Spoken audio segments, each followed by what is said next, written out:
Mm-hmm.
It's pretty chill music.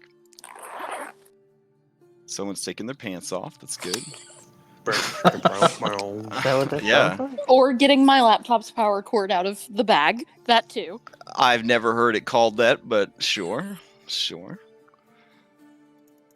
I learned a lot about this internet lingo from you millennials, so impress my baby boomer coworkers with it. Where till I tell you guys what it means to take your charger out of your laptop bag? Hey. All right, so last time on Odyssey of the Dragonlords, you guys had a series of increasingly simple and easy fights against less and less frustrating animated objects. Reset had probably the greatest game so far of the 4 games that she's played, and everybody just, they had, it was good. It was a good session. There was this old woman who had been sent by Sidon, the wise and benevolent Lord of Storms, to check in on his daughter, and then she got murdered by some home invaders. At least that's how the Sidon press today is covering the story. Hashtag fake news. So you guys saved the Oracle from the hag Helica. And now, as everybody kind of puts themselves back together, it is time to hear the prophecy and ask of the Oracle your question. You stand essentially at the crossroads of your destiny, and everything from this point on is going to build towards those epic paths and that epic destiny. So no pressure at all on these questions. Do you guys want to stay on the dashboard for this RP session, or would you like to be back in the Oracle temple map as far as backdrops go? I feel whichever works, probably. Is this happening like right as soon as we finish saving her? Or? Oh, I mean, she definitely wants to tell you before anything else crazy happens. But if you guys are willing to like give her a chance to kind of put herself together a little bit, and because she has been beaten up and tortured for like 2 days, that would be very classy. You know what I'm saying? Yeah. Mm-hmm. Yeah. Are you guys feeling classy? Do you want to take? Here's a question: Do you want to take a long rest while the Oracle's temple kind of puts itself back together? I'd like her to be able to wash up so she's not bloodied or anything. Put on some nice clothes. Okay. And then I want the whole experience.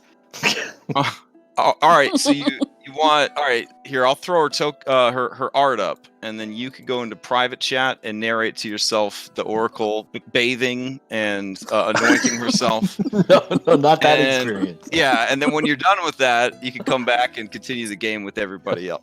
So hold on a sec. Here's her art, and go to town. All right. Quietly though. Quietly. I don't want to hear any laptop bags, if you know what I mean. There he goes. All right. It had to be Philippocles, didn't it? Okay. That was really fast, Philippocles. All right. So the Oracle. Let's say you guys all got in a 1-hour short rest. So she caught a rest, bathed off the blood. The surviving acolytes, they went and gathered up their dead and started cleaning them for burial. There was a lot of like lamentations and sobbing. There were sad, mournful songs. It was a very somber experience. So could I take this time to go gather up loot from the bodies? I mean, if you don't want to benefit from a short rest, you could totally go and loot bodies. I'm assuming you're looting bad guy bodies? Yes. You're not like looting acolytes and stuff, right? No. Because this setting has some real nasty house rules about stuff like that. Okay.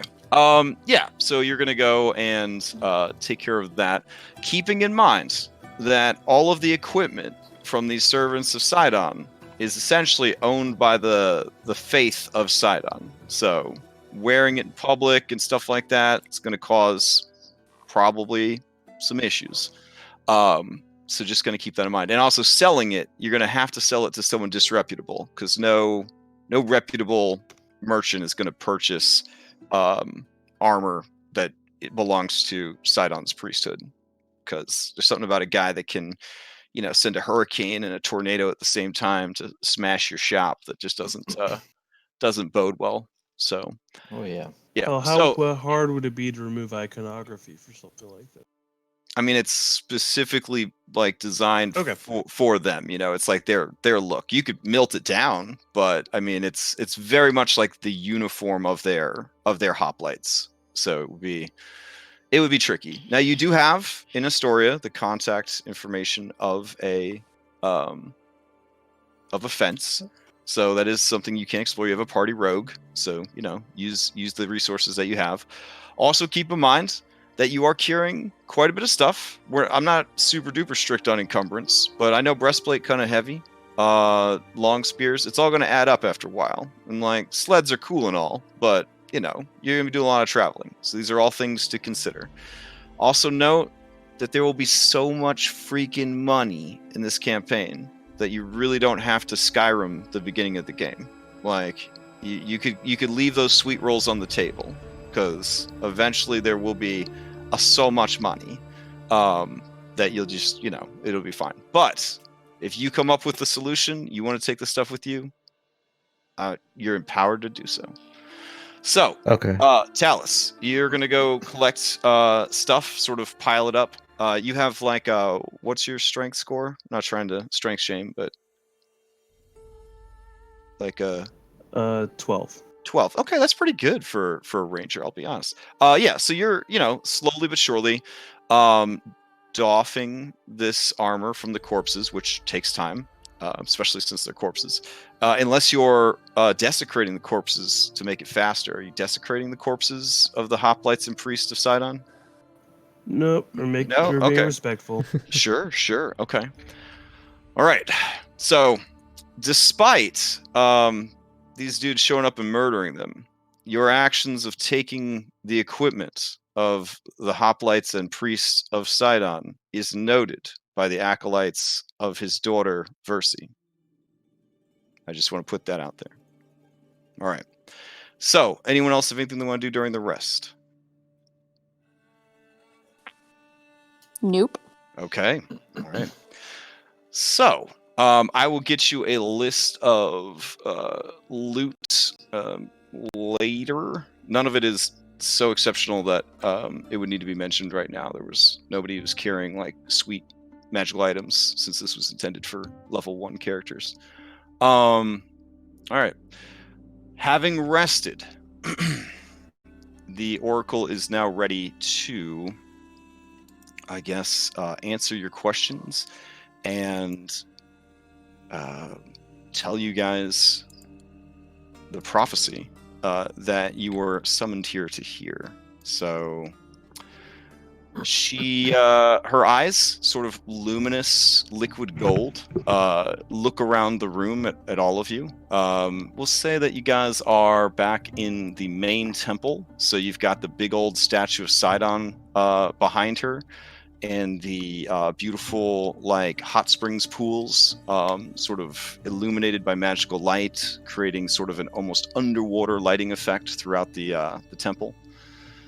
And as she kind of settles in and motions for the 6 of you to gather around her, Kyra pulls out her notebook and prepares to record the prophecy that she's going to read for you. Acolytes begin to light all sorts of incense, and the whole room begins to fill with sort of a heady concoction of like opiates and delicious like potpourri type smells and incense, and it all just kind of comes wafting up and washing over you guys. Does anyone make an effort not to breathe these fumes? Do they smell good? I mean, let's breathe the fumes. they smell, they smell like a little churchy and a little head shoppy at the same time. So, yeah, I won't bother. like if you went to Catholic school as a kid, like it would kind of be like familiar, but also kind of hot at the same time. So, all right. If you are breathing in the fumes, I need you to make Constitution saving throws. Okay. Oh, one question: is that Sure. old guy, the attendant dude, there? Yeah, he's there. He's her number one, or number two. Excuse me. Did he have a name? Yes, he did have a name. It was Polonius, I believe. Let's see. I'm double checking real quick. Wait, I have the worst Constitution modifier. All right. And you are the doomed one. Oh, sorry. Proteus is his name. Yeah. So Proteus is there, and he's breathing this shit in deep. He's real into it. He's been doing this most of his life.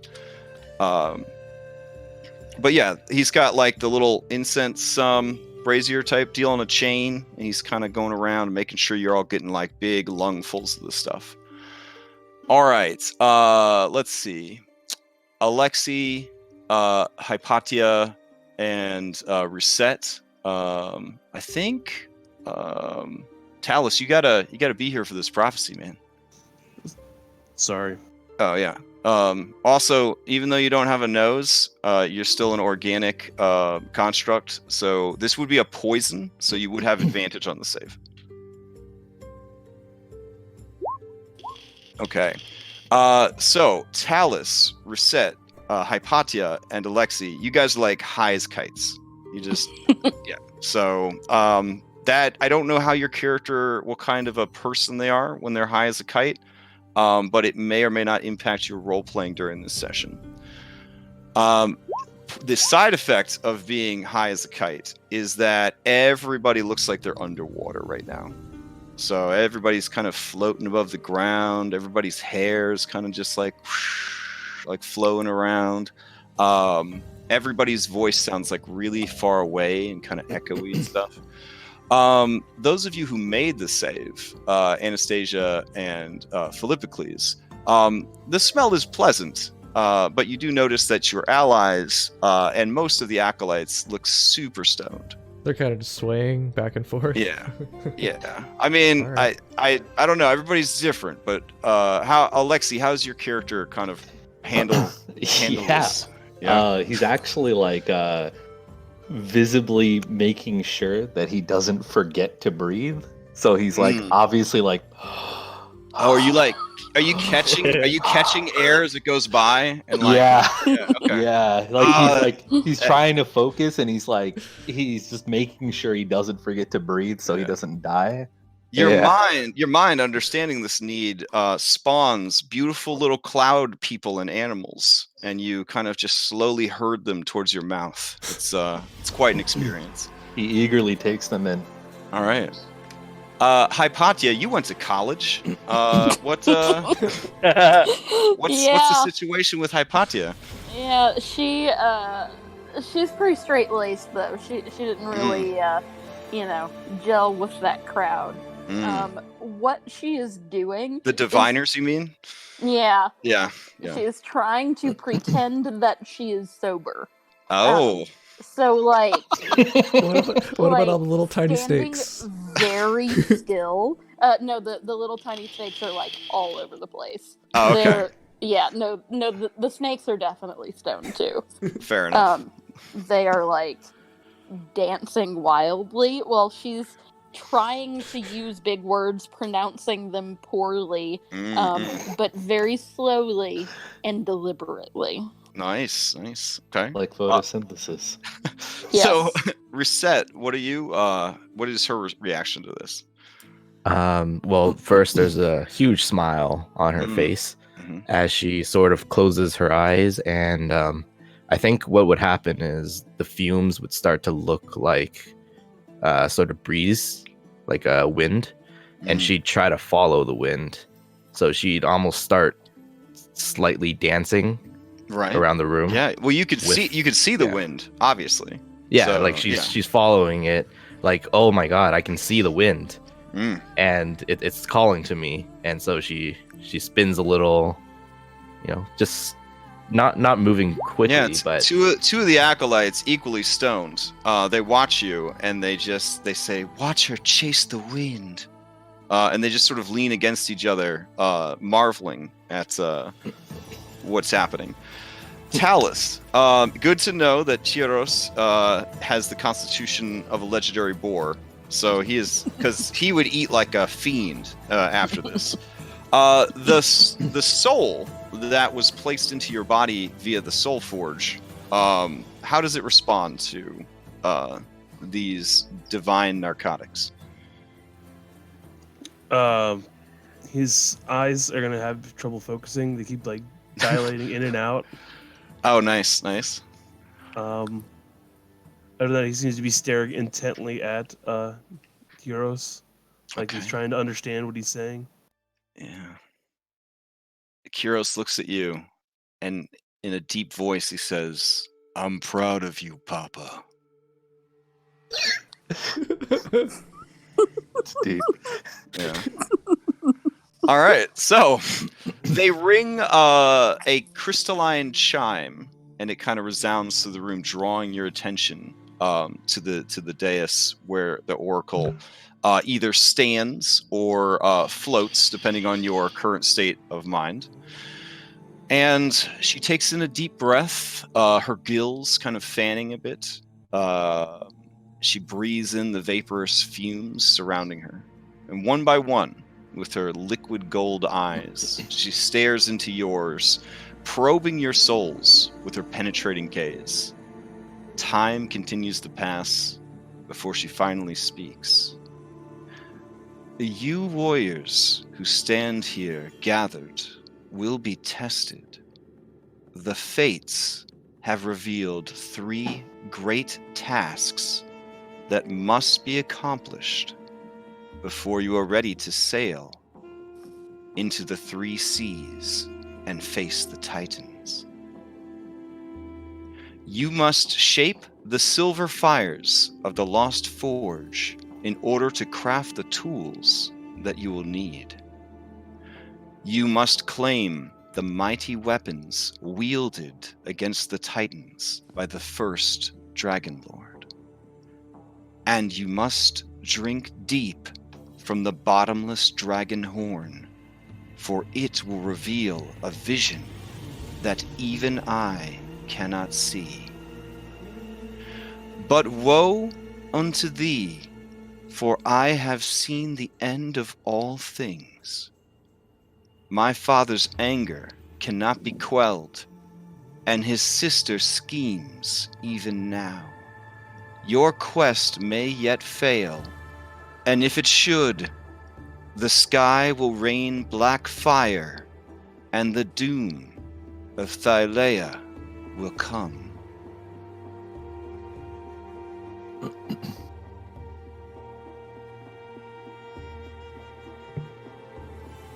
And then she sort of floats back a bit and like raises her head and kind of turns to look at the statue of Sidon and nods deferentially to him. She turns back to the 6 of you and says, "Each of you may approach and ask me one question. I will do my best to answer within my capacity to do so."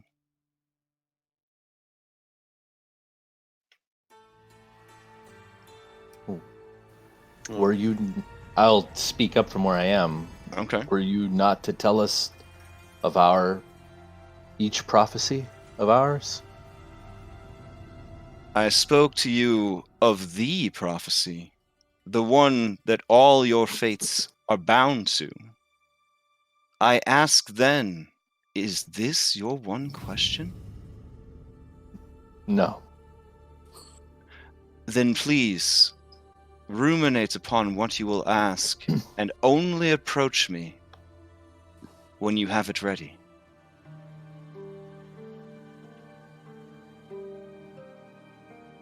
Well, Hypatia will step forward first. All right. No one else is. It's a little swimming, but sure, yeah, you swim forward, yeah. The snakes are cowering now. Like, my Okay. hair is real scared of the black flames falling from the sky. Yeah. It's like trying to pull itself in a little ponytail.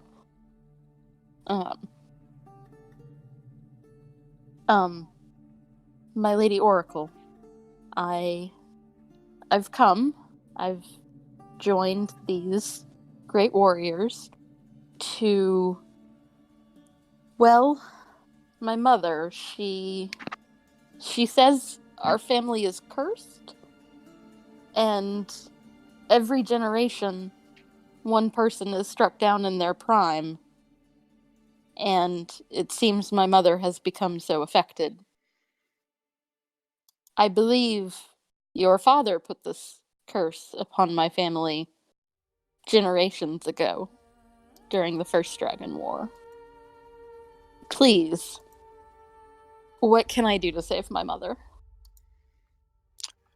Her face looks very sad. It has the guilt on it that you have when, people find out your parents are real bad racists, like, man, real embarrassed for my parents, but what am I going to do? Kind of thing. Mm-hmm. She closes her eyes and kind of whispers to herself. And when she opens her eyes again, she says, "You must speak with Damon, the ancient lich who guards the necropolis at Telemark.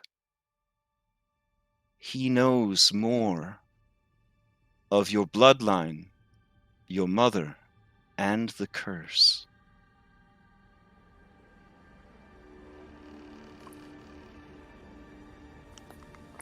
She looks a little trepidatious hearing the word lick. She would have heard about these things in school. It would have been a cautionary tale. She makes some notes and steps back. Yeah, invading your personal space, Kyra leans in and hands you a small business card-sized piece of paper on which she has written the words for you. Yes.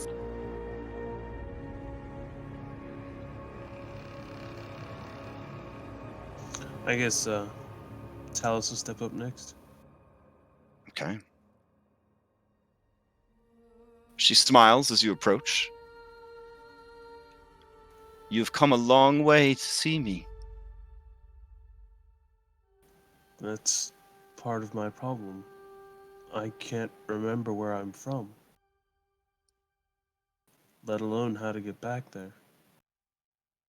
"You are from a land beyond our seas, of steam and magic and wonders that we have yet to know. But your people need you to return with the resources necessary to free them from the shackles that bind them. Before you return home, you must find the lost treasure of the Dragonlords. With that, anything is possible." Then he'll bow his head and step back down. All right. Kyra shuffles forward. She's got a little card for you. Hands it to you. "Here you go. You did great."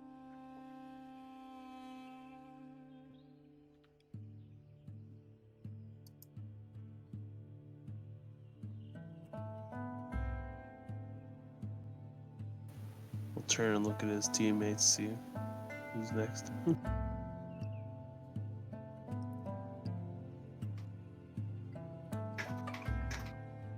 Alexei steadies himself and Okay. begins walking forward. All right. She smiles at you, but it is a sad smile. The kind of smile you have for someone you know has a terminal illness. You're trying to be brave, but you just can't fake it because it's that bad. As I approach, when I'm close enough, I will say, I have been forsaken by kin and home. There are scornful glances my way by those who know of me. I've only ever been on my own, but I don't know, and I want to know, what is the meaning of this? She has a pained look on her face. She says, I must apologize, but your story was stolen from me by my sister, Demetria. If you want to know about the fate that has been laid upon you, doomed one, you must journey to the mossy temple of the Old Wood and speak with her directly. Be warned, she is quite mad.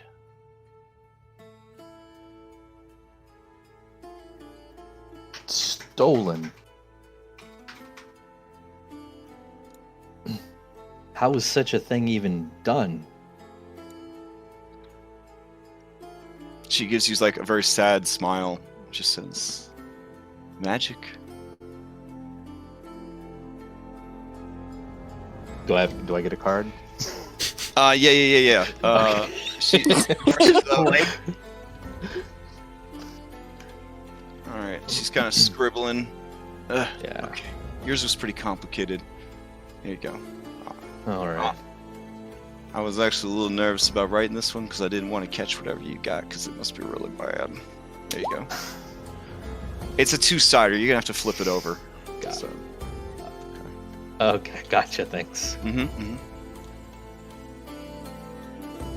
I will walk back. I'll spin my way to the front. Okay. Upon seeing you, her mood lightens and a smile crosses her face that reaches her eyes. Her arms open, beckoning you to come forward. Well, seeing her arms open, I would spin into them. Okay. She embraces you, kind of smells your hair, gives you a kiss upon the forehead, and then spins you back away from her. And as she does, you find that there is a locket in your hand. What is it? What does this locket look like? The locket looks like a beautiful, very artistic sort of dragon. A bit more serpentine than a traditional like Western dragon. So it kind of has like a whole like twisting serpentine kind of knot thing going with like the wings. She explains to you, this locket once belonged to your grandmother. She was a powerful sorceress, but my father murdered her. And for that I am very sorry. But I have kept this locket for you all this time. And it brings light to my heart that I might give it to you now. My grandmother. I grew up knowing that I was different from the people around me. I always thought that, I was just like them, but I learned recently that my parents are not who I thought they were, and I came here to see if you could tell me more about them and where they might be. She closes her hands over your hands, which then close around the locket, and she says, one step at a time. Wear the locket.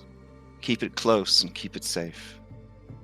Walk the path that has been laid before you by the fates, by the gods, by the universe. And as each step leads onto the next, it will become clear your path. I'll take the locket in my hand and put it around my neck, Okay. and I'll step back.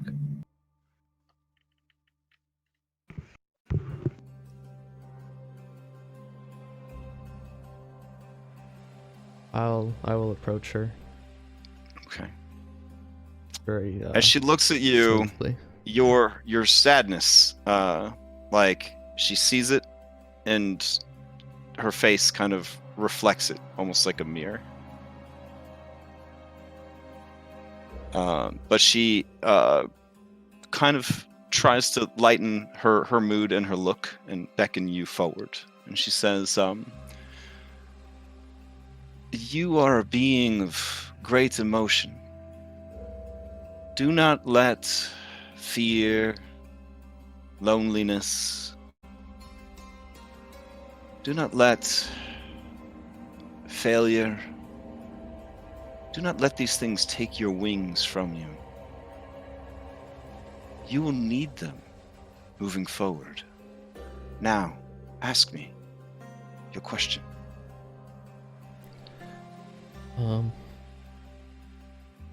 I'll just put it plainly. My family disappeared.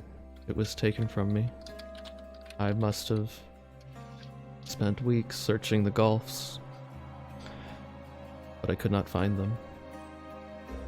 And I went to my sister, who leads another flock, and even she did not remember me.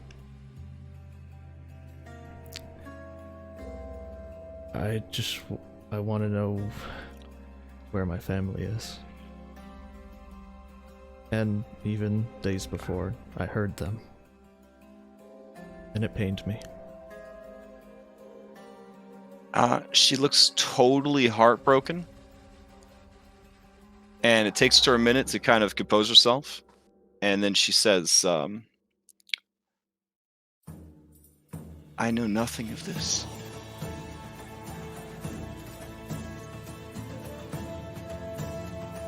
I need a moment. And she kind of turns from you. And she kind of stares at the statue of Sidon as she kind of contemplates the best way to approach this one. When she turns back to face you, she seems a bit more composed. She says, knowledge of you and the events that happened to you was yet another thing stolen from me by Demetria. All I know is that if you want answers, she's the only one that would have them. Even I have no memory or knowledge of you ever having anyone that you lost.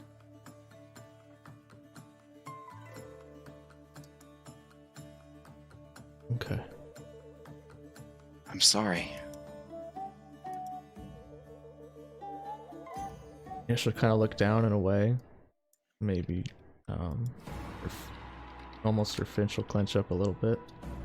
But then, she will bow deeply and then, back away.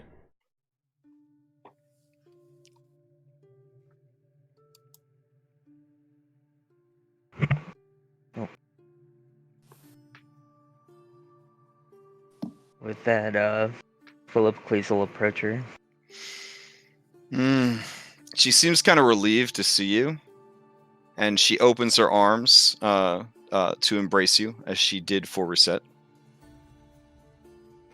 Philip Cleese will embrace her, but kind of like reserved. Okay. She is not reserved. She kind of murmurs against you. So many muscles. Sorry. Yours is easy. Find your father. finish what he couldn't. Be the man and the god that he could never be. I expect great things from you, Philippocles. I have no doubt that you will surpass all my expectations. And But find him I shall. if you do have a question, I can certainly answer it. I mean, with that, kind of gave me a freebie. I guess I would ask you what you know of my mother. Oh, your mother, she was and is quite clever. She lives, even now, using her clever wit, her beauty, and her charm to extend her life moon after moon. For how long? None can say. She waits for you to free her from a great and terrible evil. I feel this might be a question that, when asked of your father, could strengthen the bonds between you. So I shall leave the rest to him to explain.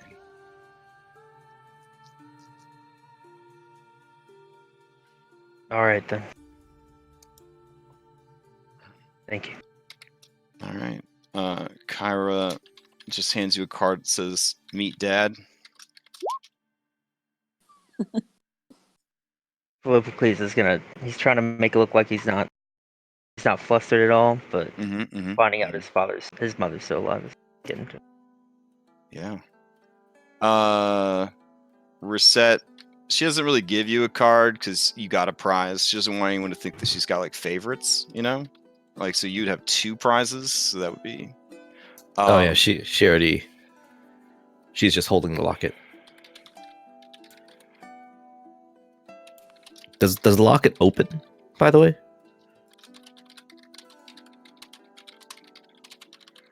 You try to open it. It does not open. Okay, so it just has that little dragon. It can be opened. That is it would be an amulet if it was, if it couldn't be opened. It is a locket. It can be opened. It currently cannot be opened. Okay, cool. Anastasia, she hands you a card. All right, Hypatia. I'm gonna look over at Reset, trying to open the locket, and I said, "Oh, I think I've read about a spell in a book somewhere. I'll look for that. I think we can open it." Yeah. I'd like to see what's inside. I'll do some research at my next opportunity. I'll see if I can find that spell. I know there was a spell.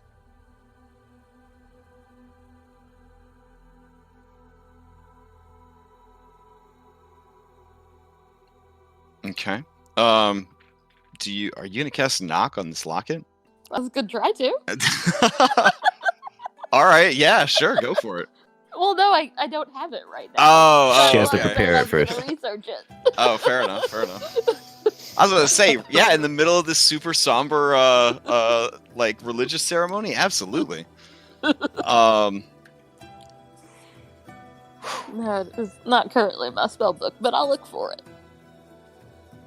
Now that all those questions have been asked, could I have you repeat a little bit of the prophecy? I missed two words, and I think they were the most important ones. Kyra says, wait, I've got this. Hold on. I'm already composing it to song. Yeah. Sail into 3 great seas. And no, trust me. You're going to be able to remember it a lot easier. Like, because no offense to the Oracle, but I mean, everything's better as a song, especially, an aspiring songwriter like myself. Me. All right. Okay. You heroes stand here must be tested. The fates decree task to be bested. Complete the task 3, then sail the 3 seas that control from the Titans be rested. Bring silver fire to the barren forge. Claim the weapons of the first Dragonlord. And so you might see what may never be. Drink deep from the bottomless dragon horn. My father's fury cannot be quelled, and his dear sister's schemes evil as well. Your failure is dire, the sky rains black fire, and the doom of Thylea shall come. I'm gonna clap. Yeah, I'm full gonna up, clap please. ecstatically. Excellent one, Auntie! Do you have the lyrics to that? Check out my SoundCloud.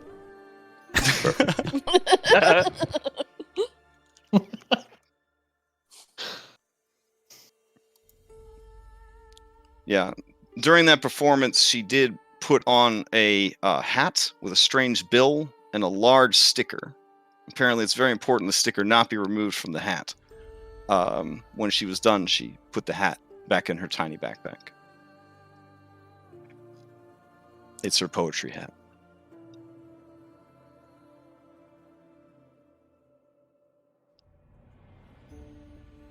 What did the sticker say?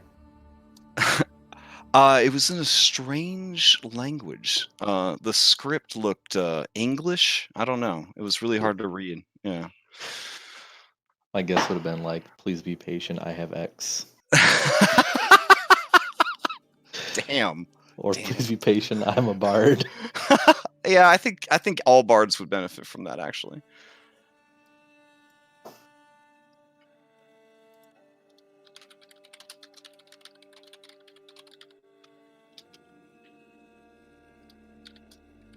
Oh, I just thought of something that I should have done in advance.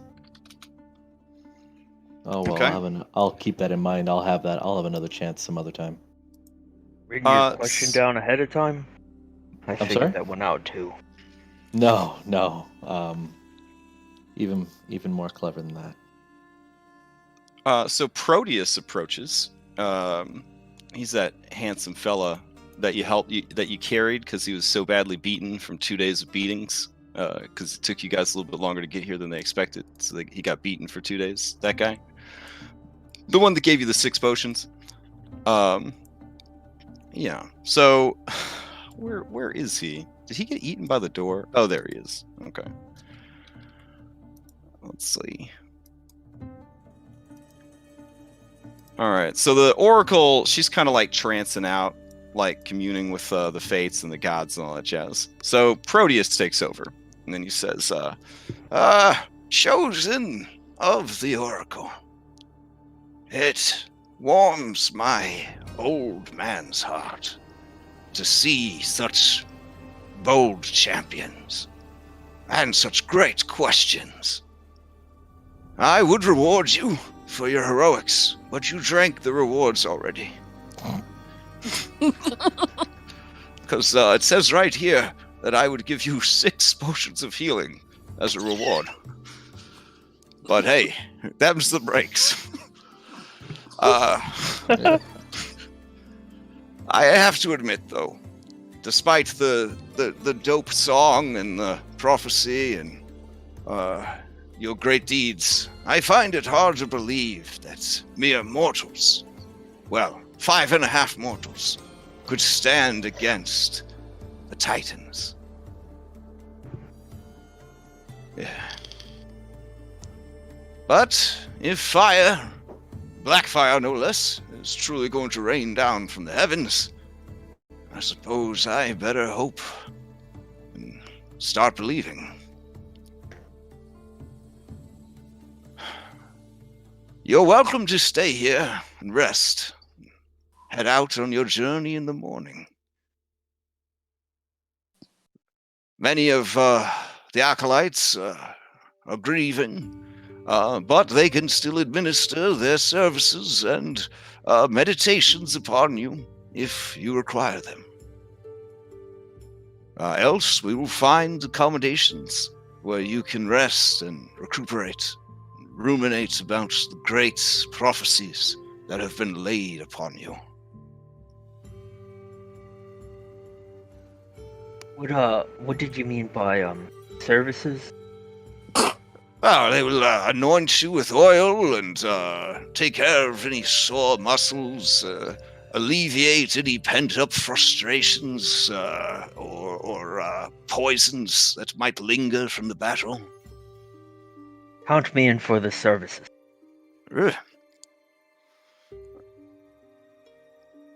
And he looks at Rosette. Yeah, yes, young lady. I would like to bathe. I've been in quite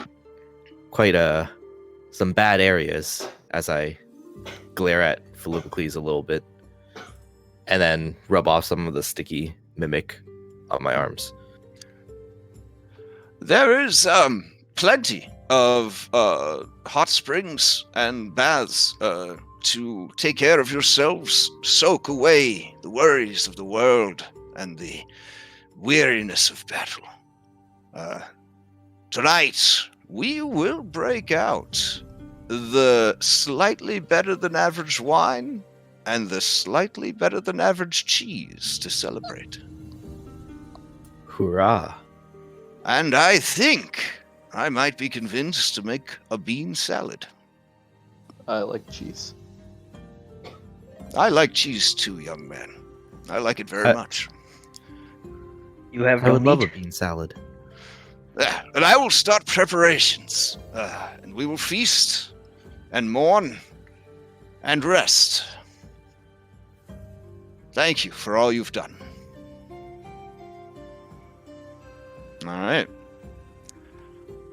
So, you guys can gain the benefits of a long rest. You are, at your option, anointed with, holy oils.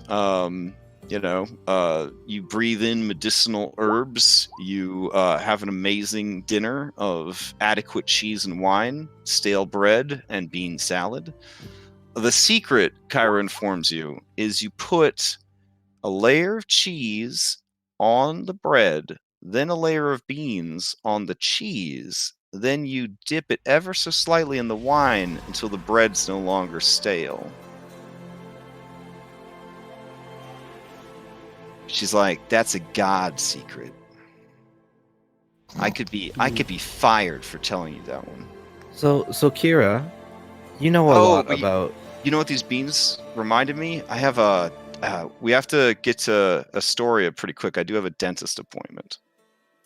Well, Kira, I wanted to ask you something. It's at 2:30 in the afternoon. Oh, okay. What's 2:30? It completely goes over Rosette's head. It's at 2:30 in the afternoon. You said that already. I'm not familiar with that. What do you? If your tooth hurts, our friend can heal you. Clocks haven't been invented. She points to the sundial on her wrist. And her cheeks flush and they puff out like a blowfish. As she starts to barbarian rage. Kira. Yeah. So I assume we're all having a meal right now. Yeah, we're having like a dinner. Yeah. Okay. So yeah, I'm gonna ask her. So Kira, you're like, you're like a god and everything. Do you ever have dinner like this with your other family members? I live as a mortal. I have dinner like almost every night. Sometimes the muse takes over, and then you skip dinner because you're like writing like some real sweet lyrics, like you're working on like some sick fucking beats, and then you forget to eat. Well, I mean, I'll usually just eat like 6 raw eggs to make up for it, because like high protein diet is essential for maintaining. That's disgusting. Mortal body. I mean, that's probably why you're so willowy, honestly. So look at Hypatia, right? Girl thick. you're kind of like a little wispy, you know. Hey, Hypatia, how many eggs does your hair eat every day? Like 24, right? She's reading a book right now. Yeah. I mean, you can't maintain that many healthy snakes without feeding them at least 24 eggs a day. That's a high protein I can't diet. speak with animals, and I ask the hare how many eggs it eats a day. Oh my god, we're in a rules conundrum here. There's fine. then a lot of like hissing, like an argument is happening, followed by a we prefer bugs. That's actually even higher in protein than eggs. Yeah, eggs not great. Bugs good. Crickets, mosquitoes, spider is excellent. There you go. You guys can't hear that. Only me and Reset can hear that. But they just said that they eat bugs, super high protein, and bugs come out of eggs. Therefore, Kyra's correct. Next question. Do anybody have any other questions? I'll be the Oracle tonight. It's me, the Oracle. You may each ask me one question. I'm not done. I haven't asked my question. You take too long. Fine. What's your question? Okay. You did I'll ask get me to a the question. point. You asked me if I I'll ate get to dinner. the point. That was your question. Now Are you're you being trapped no. in a little body? Am I trapped? Look at this thing. She like grabs her modest breastises and gives them a shake, gives her butt a smack, stands up, twirls around, does a little ta-da, sits down. Trapped. Psh, psh, you wish you were trapped in this. Ooh, that's wow. Yeah, that wasn't for you, Phil. Phil, that wasn't for you. I'm gonna just drink and eat. Yeah, cheese. because I know what that sounded like. So like, I don't want you to think. Anyways, don't worry about it. You got your own problems. So yeah, you already answered your question, and I answered your question. So you guys are both out of questions. Anybody else have a question for Oracle Kyra? Anybody? No. Why did If we they only don't, can I get take one their question? question? Why did you only get one question? Because it wears her out. She's like reaching into the weave of like creation. Like she's sneaking past the fates themselves to get these answers. You can ask what hero's destiny is. Gosh, that puts me in a really bad situation where like I have to either say something super funny that will hurt your feelings or like something super cool that probably won't happen and will hurt your feelings later. How about both? His epic destiny, bacon. Other answer, to become a powerful war mount that you ride into battle against the Titans. They're both pretty good. Yep. Yeah. Wow. I feel like everybody is asking me like lame questions. I mean, just because Versi's the real Oracle doesn't mean you have to save your great questions for her and ask me dumb shit. Like, anybody got a good question for me? Where's the Mossy The- Temple? Is Oh, Percy, Mossy Temple? I know exactly where that is. Oh, great. Yeah. I mean, I'll take you there, but I seriously have to go to Astoria. I wasn't joking. I do have to go to the dentist. So if you go with me to Astoria, after we're done in Astoria and I go to my dentist appointment, I'll take you to the Mossy Temple. I kind of feel like that's the one we should do first anyways. And she reaches into her tiny backpack and she pulls out like a dry erase board. And she's like, cause honestly, hold on. Let me get this set up. Just a sec. It's only gonna take a minute. God, it's so much bigger than I remember. Phil, that wasn't for you either. Just so you know. Let's see.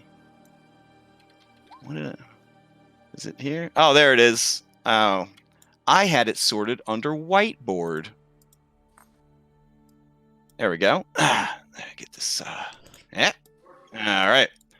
So, okay. Basically, we've got our two sad kids, right? So we got Bird sad kid. Those are wings. There we go. And we've got doomed one. We'll just put a big skull and a down-facing arrow. Oh yeah, he's so fucked. All right. So these two, they need to go to the Mossy Temple, right? So that's like a no-brainer. Like we need to go there first, obviously. because that's 2 out of 6, right? I don't actually know where the Dragonlord treasures are, but if I had to guess, Xander's tomb would probably be a good place to start. He's like, I don't know, the OG Dragonlord. He is in that creepy necropolis or whatever. So I think that also was where Hypatia needed to go. So that's technically a twofer as well. So we'll put a H for Hypatia, and then a T for Talus, or we could just put a robot for Talus. Oh yeah, it looks just like you. There we go. All right, and then the Mithril Forge is the other one that they were talking about, and I mean, you'd really only want to go there if you're into magical items, which, let's be honest, you guys are so great on your own, you don't need any help. You know what I'm saying? So we don't need no booster shots. So let's save Mithril Forge for last, because honestly, you guys don't need magic items. So, and then Phil, she just said you had to go talk to your dad, and Reset, you're just supposed to wear a necklace. So that seems like pretty easy. So there's no reason to go to Mithril Hall. So we'll save that one for last. So what are you guys thinking? After the dentist appointment, do you want to do... Why don't we need magical items? Well, I mean, it's like way more epic with you guys like struggling through every fight, barely surviving everything that comes at you. Like if you went to Mithril Hall first, then you'd have the means to create like super badass weapons and armor, and you'd be like, oh, we're so strong. And then, like the other stuff would probably be too easy. Plus, like, you have a condition, Alexi. Do you really think you should be going to a Mithril Hall with your condition undiagnosed? Also, look at how sad... Here, I'm going to circle it. Look at how sad Anastasia is. Look at how sad. Huh? You just going to let her keep being sad like that? She can't fly when she's sad. I meant after the Mossy Temple, but... so you want to save the necropolis that's probably full of powerful undead for last? Maybe. Yeah, maybe. This kind of reminds me of that play about like the automaton that was created by the Priest of Light, and he could shoot like magic missiles out of his arm, and he had to fight like 8 other like evil automatons, but he could fight them in any order. But the order actually did matter, even though he could fight them in any order, but he didn't know which order to do. What was that play called? Mighty Man, something like that. So like. This is good. This is good. So what are you guys thinking? Huh? Which one? You want Mossy Temple? Necropolis full of undead? Whatever would help you guys out the most. Boring Mithril Hall. Man, it's lame. Boop boop. Oh, is Astoria not one of the options? No, Astoria is 100% we need to go there. One, because we should probably get provisions and stuff, and 2, because I seriously have a dentist appointment. So so Astoria, and then we in Astoria as well. Oh, right. And then while we're there, you could try to get audience with your dad.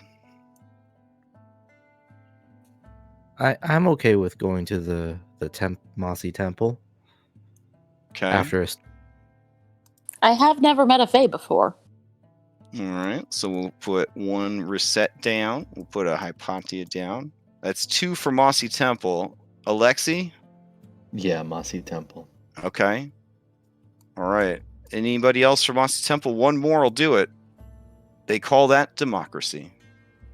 I think. I don't know if it's been invented yet. You're fine. Okay. She starts to wipe the board and put it away.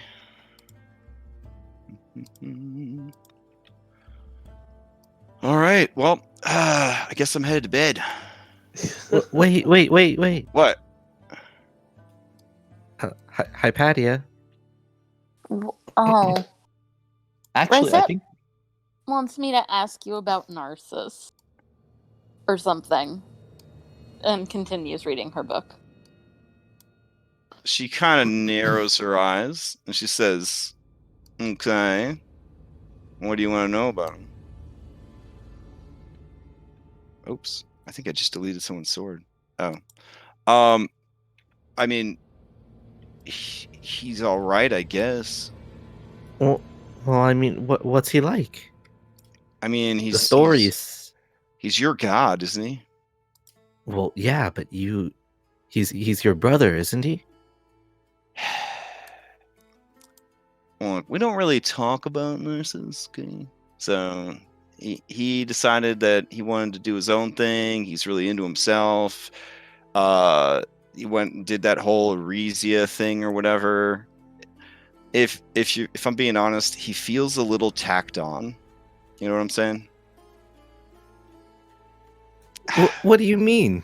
Well, He's part of your family. I just feel like the universe planned things out pretty well, right? Like they hired some really pro writers to like come up with, I don't know, creation, right? They were like, 5 gods? We got these what 5 a good gods? number. Yeah, just yeah, 5.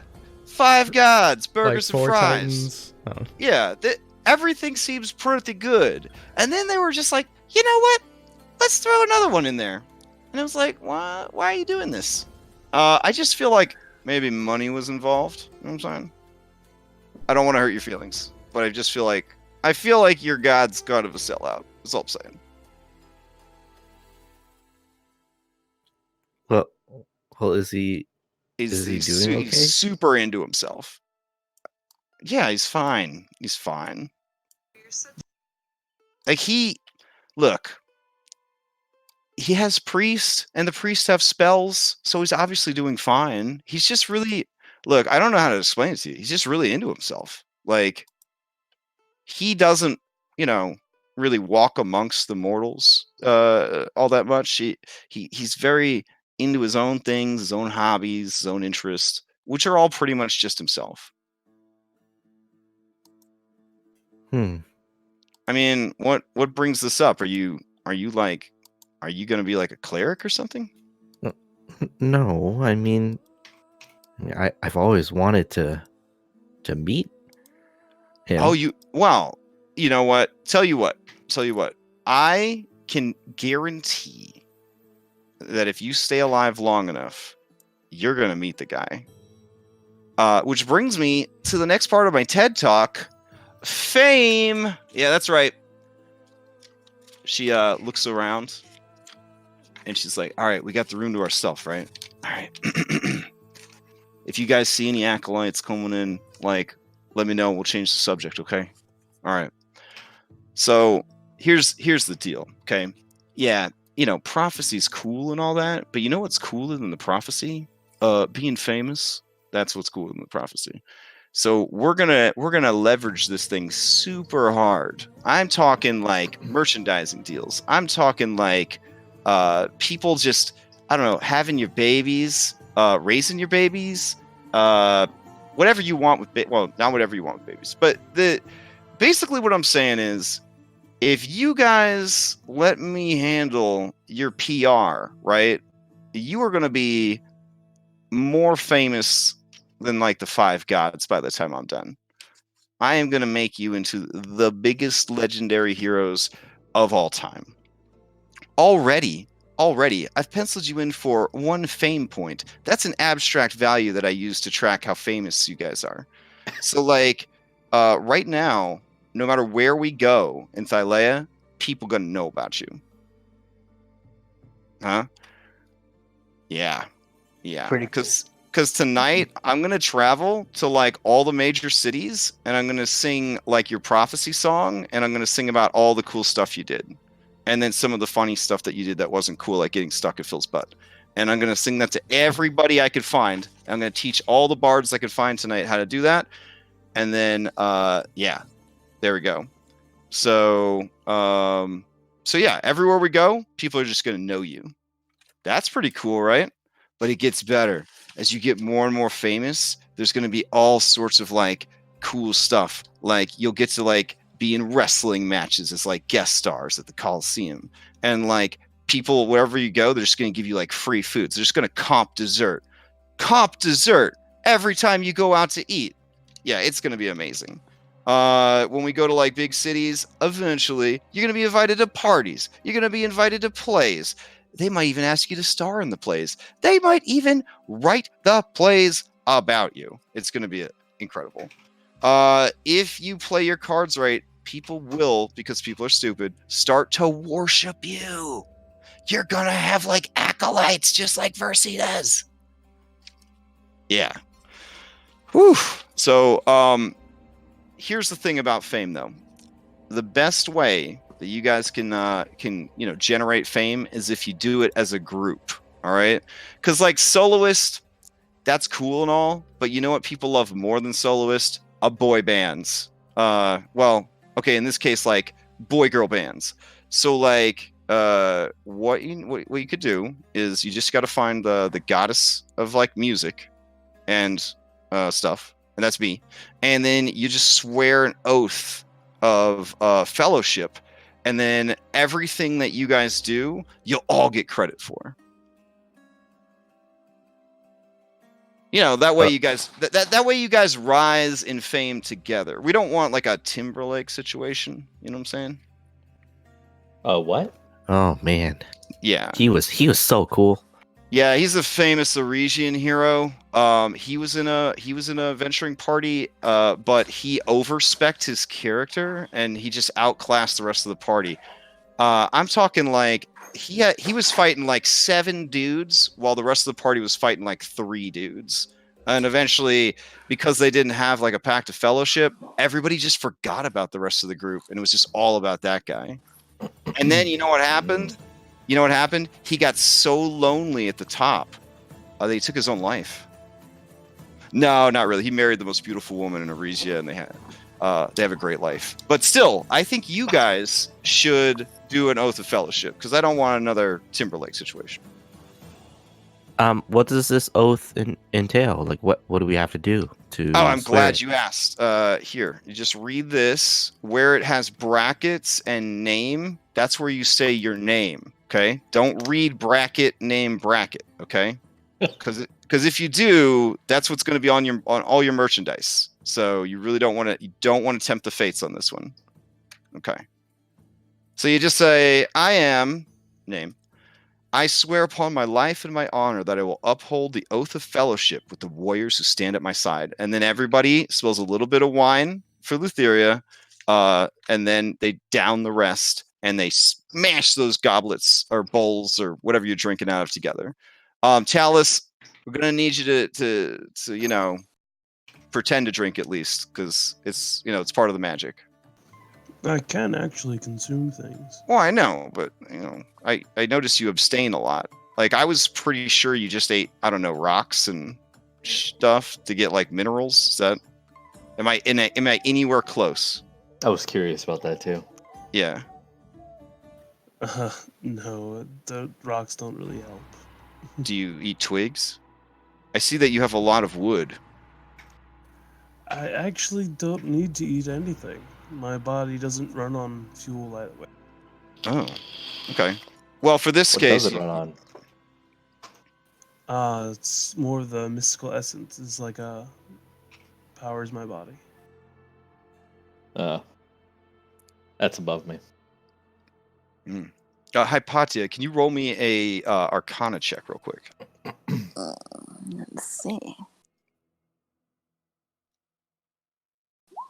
Yeah, you know that golems are artificial bodies that are powered by a battery of sorts that is a elemental spirit that is sort of imprisoned inside the body and then rides around and it makes it go.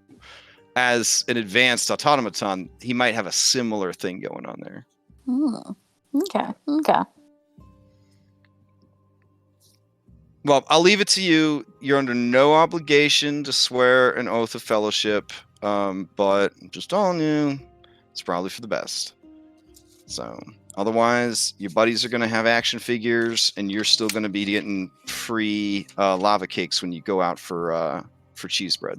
So, if I take part in the oath and one of these individuals does something dishonorable, does that desecrate my name as well? Well, that's the thing about fellowship, is you look out for each other. You keep each other from going off on like a bad bender, you know? I mean, Phil, honestly, this might be best for you. Like, you know, sometimes if you're anything like your father, you're going to want that friend network there.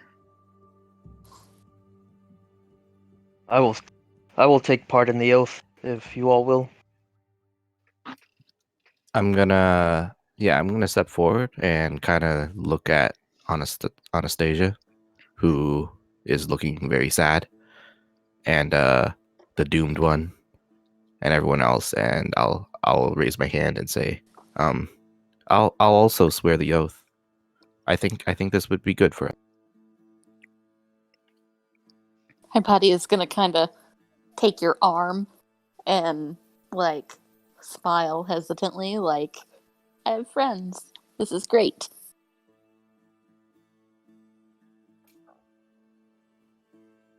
Anna?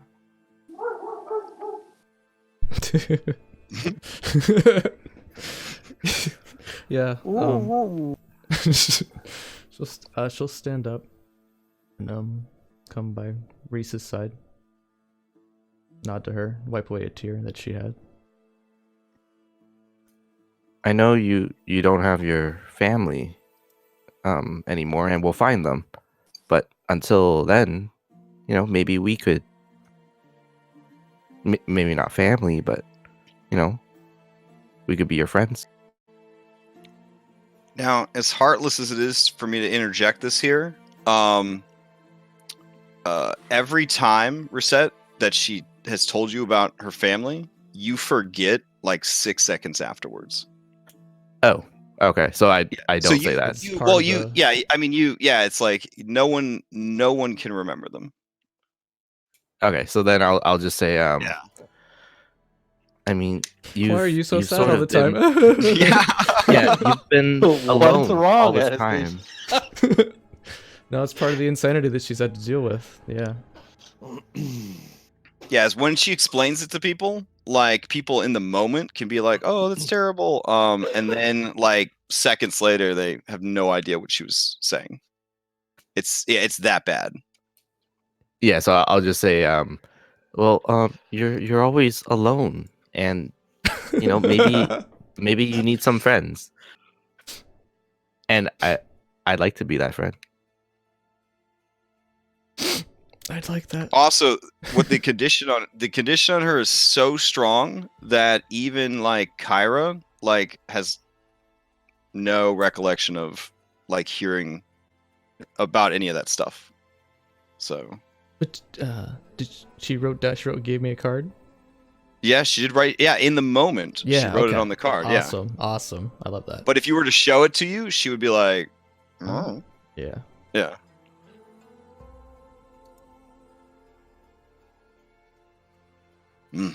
Talos steps forward, producing a small bowl.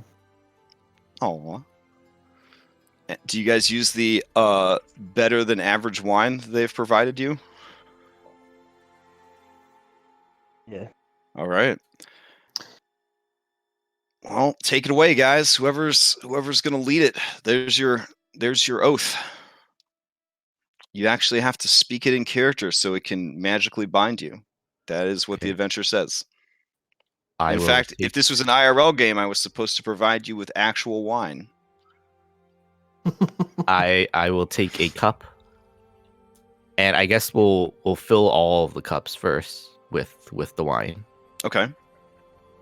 And put them in a circle, and then I will take the first one and say, I am Reset, and I swear upon my life and my honor that I will uphold the oath of fellowship with the warriors who stand at my side. And I'll turn to whoever is sitting next to me. I am Philippocles, and I swear upon my life and honor that I will uphold the oath of the fellowship with the warriors who stand at my side.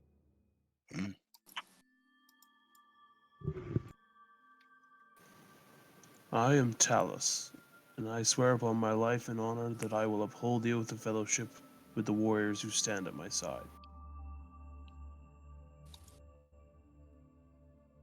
Alexei raises his cup and says, I am Alexei, and I swear upon my life and honor that I will uphold the oath of friendship with the warriors who stand at my side. Oh, fellowship. Oops. Could I redo that? Kyra just kind of like waves a hand at you and nods, like gives you 2 thumbs up. As in, it's all good or a redo? She's not the kind of person that would ever explain that. So, fellowship, not friendship, or friendship too.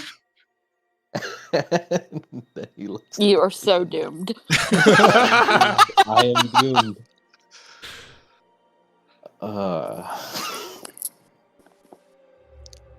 No, I am Hypatia, and I swear upon my life and my honor that I will uphold the oath of checks notes fellowship with the warriors who stand at my side.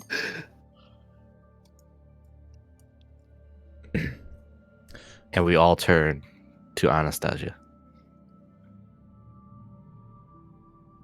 It's kind of choking. I am Anastasia. I swear upon my life, my honor, that I will uphold the oath of fellowship with the warriors who stand at my side. And we all drink at the same time? You pour a little bit out and then drink. Yeah. Oh, yeah. Yes. Everyone pours a little bit out. Wait. You need the piglets. Yes, heroes. Yeah. Kyros squeals out his proclamation. I can understand it. Climbs, he climbs up onto the table and boldly announces, I am Kyros, and I swear upon my life and honor that I will uphold the oath of fellowship with the warriors who stand at my side. And then he just starts eating everything on the table. It's gonna say that on my Works out merchandise. Do all the familiars need to get into and do like a group? I almost picture all the familiars they're at like the kids table, you know, and they've got like the colored bowls from IKEA. You know what I'm saying? Yeah. And the grape juice. Are the snakes okay? Each individual snake. Individual snake. Oh man, it's gonna take a while. Yeah. Okay. So he tries to chug his wine faster than everyone else, and then smashes the bowl loudly against the table. All right. I really wanted to sub warriors for friends, but I was worried that it might mess up the magic. Yeah, tell us to be sure to pour out a little bit of the wine, and then Kyra wipes a tear away from her eyes. She's like, oh gosh, it's not going to be another Timberlake situation. Oh, thank myself. I mean, he is pretty successful. Yeah. Whatever. He doesn't return any of my letters. So, Alex is gonna quietly mutter the proper oath under his breath, and then drink after he pours a little out. Fair enough. Okay. So after your libations and your oaths, planning your road trip, pets swearing their own fellowship, etc., you guys settle in for a night of sleep, gain that sweet long rest. Yep. I do. All right. Congratulations. You've leveled up to level 2. Oh, wait. You're already level 3. Let's just keep going. All right. So now that you have hit a major milestone, you have reached chapter 2 of the adventure. You wake in the morning. There is fruit and cheese and nuts for breakfast. They are just sort of left out. People just, eat them. So, what is your plan? Heading to Astoria? I believe so. Okay. Yeah. So gotta meet with this fence individual to get rid of some of these goods. That's right. Yeah. Yeah. Crash was waiting on the grocery list of stuff. No. The because I'd asked you for the exact quote one more time. For the fence. Yeah. Yep. All I remember is hippogriff over a Pegasus or something like that.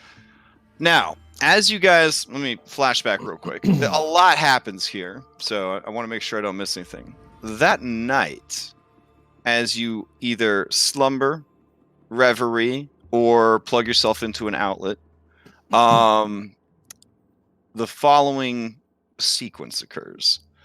Oh wait. Nope. Sorry. You rest peacefully, winky face, and everything is okay.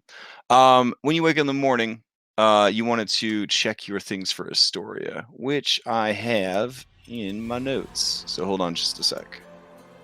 Let's see. That's the session notes. That's the prophecy. I believe it is right here. So you're looking for a man named Linus. And you would never choose a Pegasus over a hippogriff. And he is at the Cracked Bowl. Gotcha. Yeah, I just wanted to make sure, because at the time I wasn't able to get it all down. Nope, no problem. All right, then. Before we leave, I would like to ask the attendant if they have any carts or wagons we could purchase. Or anything we could use to carry a bunch of supplies as we make our way to Astoria? Yeah. So, awkward. Very awkward. As you ask, they kind of, I don't want to say they all narrow their eyes at you, because some of them are pretty enamored with you as heroes, especially after the hide oil treatments and whatnot. But Proteus, he does kind of look at you guys, and he says, we are a simple order. Faithful pilgrims bring us most of what we need. We don't keep horses or a gift shop.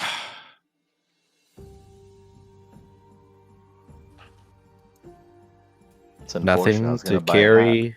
I must also say that your removal of the Order of Sidon's armor and vestments has not gone unnoticed. Despite the great Versi and her prophecy, we are still faithful subjects of the great and wise Sidon. It pains me that you feel in death that this is an all right thing to do, and would then turn to us to aid you in transporting such ill-gotten gains. People attack us, try to kill us, and it's ill-gotten. I mean, these are religious folk, Like, if your God, if your living God sends people to beat you up, I mean, who are you to question? Like, we're going Old Testament, belief system here. Like, burning bushes, pillars of salt, meteor swarms, blood on the door so angel of death don't kill your baby. Like, hardcore stuff, guys. Like, they're not going to stop believing in a god or stop practicing their beliefs because they were smacked down by that god. So, please forgive us. This I fear Talos is not up to the customs. Could we perhaps return their equipment for them to be buried with? Now see, that would give you great favor with the people of Astoria, while also delivering a swift punch to the guts of the priest of Sidon. because they would have to graciously accept back the armor that you took from their failed warriors. You would come across as benevolent champions, and they would come across as sore losers. There are some things greater than drachmae. I insist, Philippocles kind of looks at everyone and tells, I insist we return what was taken. Let us do that. As you wish. Okay. So But we return. all of that out of thing, they don't really have anything to give you. I mean, they could give you like a couple of empty barrels if you want to roll or carry barrels of stuff all the way to Astoria, but they don't have like carts or horses or anything. Like pilgrims really do bring them the supplies that they need.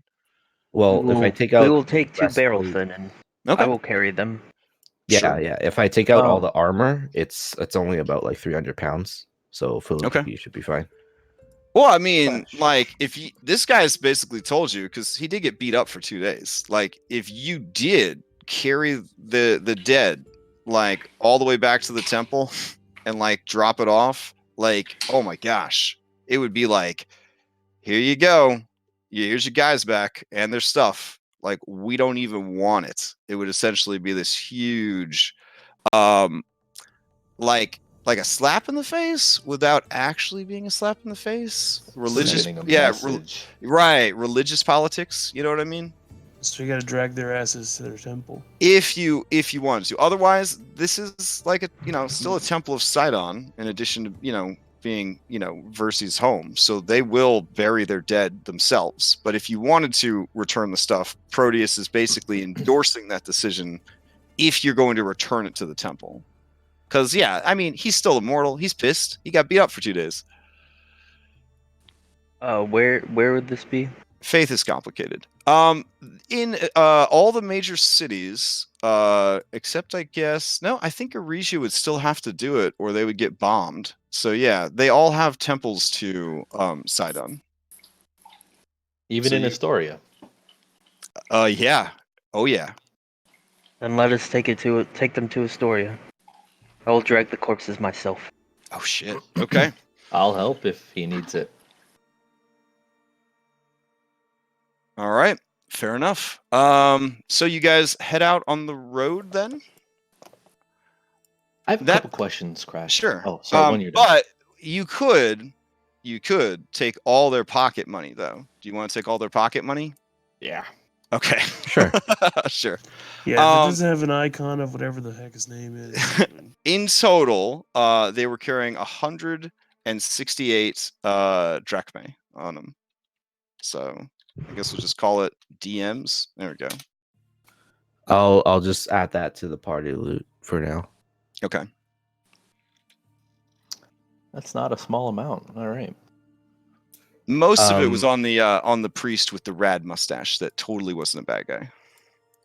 Yeah. Okay, so I just removed the 4 breastplates, the shields, swords, long spears, and the javelins. That's Okay. right. In regards Because everything else were from the bandit. in Yeah. regards to that priest, did he have anything that would be notable to look at that he would have on him? Well, he had a holy symbol of Sidon on him, and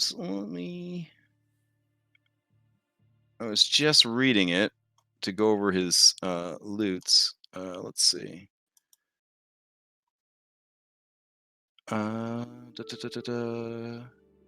Priest. Nope. Other than his raiments, his armor, his weapons, and his holy symbol. Again, this was like a level 1 encounter type thing. He didn't have anything super fancy on him. No, I was thinking more like a note, like "kill them because of X" or something like that on a note scribbled somewhere. According to my 30,000 result trinket table, though, he did have a single newt's eye in a glass jar. Wow. Okay. There you go. I don't know if it was special to him or not. I don't know if his spirit's going to haunt you forever if you take his single newt's eye in a glass jar, but there is an opportunity to pocket it. It was the juices from the eye that kept his mustache.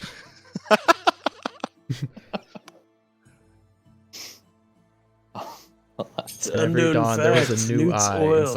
inside the jar. Newt's eye oil, the Thylean version of mustache wax. Yeah. He's a dapper Dan man. He keeps his mustache super dapper with the newt's eye oil. All right, you guys head out. And just before we leave, okay, I'd like to give Alexi one of the studded leather armors that we got from the bandits. I'm fine. I have already. Oh, you took it already? Yeah. No. I already have my own studded leather armor, I believe. Oh. Yes. Does Talus need it? I'll get some of the next. This has what's his face's iconography all over it. So. No. Studded leather is from the bandits. Oh, well, I'll hold off anyway. I'm not worried about it. Okay. Oh, that's right. My questions. If we had brought the bodies to the Temple of Sidon in Astoria, would they be able to attack us in retaliation? Oh no. This dude, you saved Proteus's life. He wouldn't be setting you up the bomb, especially after you guys broke bread together and you stayed at his temple and all that jazz. Yeah. So yeah. Now you get the feeling that he's giving you legitimate like political advice. Like if you're trying to make a statement against like the Order of Sidon, this would be a public like F you because they attacked you, you defended yourselves, and then you were honorable enough to bring the dead back to them. Mm-hmm. Yeah. Now, my second question. If I'm ever in a situation in which someone breaks some sort of oath or friendship or whatever, I guess, how would I go about cursing someone for their misdoings? How would you go about cursing somebody? Yeah. Curse. All right. So there's the standard curses of the world, which is like you have people swear oaths, and then if they break those oaths, they can be cursed for breaking the oaths. So like it's an automatic sort of thing. It's like if the gods or the fates or whoever are, I guess, paying attention at the time. Like if the oath is sworn and broken, there would be a suitable punishment for breaking that oath. So the most popular oaths that you can swear are like there's guest friendship. So when people stay with you and you offer them food and drink, if you were to attack after that or be attacked after that, that would be super bad. There's an oath of peace where you swear, for a certain amount of time, we will not commit violence against each other or our servants. Oath of protection, which Kyra swore to you guys. Oath of service, which is like the famous play with the Yeti and the smuggler, which I guess was kind of an oath of protection and an oath of service. I don't know. So those are like the most common ones. Other ways that you could be cursed is particularly strong individuals or particularly favored individuals who have died. If you steal from them, and their grave was consecrated when they were buried, then you will be essentially a grave robber, and there's a curse for that that will kill you. Mm-hmm. Yeah. So that's why, like, the proper burial of dead is so important to this culture. And gotcha. Yeah, and their preferred means of death is of burial is literally to be buried. They're not in on that cremation or anything. Yeah.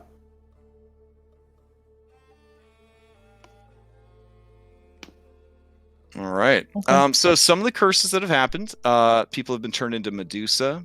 They've been turned into harpies. They've been turned into hags. They have been turned into like solid gold. They've been turned into animals. Yeah, they get kind of creative. They get kind of creative with this stuff. Hypatia raises a hand. Okay. So is this sort of questions you're asking as you travel to Astoria? Yeah. Okay, sounds good. All right, so you travel from the Temple of the Oracle to Astoria. You do have a ranger, so your overland speed is significantly reduced. Ultimately, you could make it in one day if you push real hard, or you could stop to camp and then arrive like in the morning hours of the next day. So your choice. Do you want to arrive at Astoria late at night, or do you want to camp and just arrive at a decent time in the morning? I think that would be Phil's choice. Okay. Phil. I would prefer a one-day trip. Okay. So you guys push, and you push hard. Party Ranger, go ahead and give me a survival check.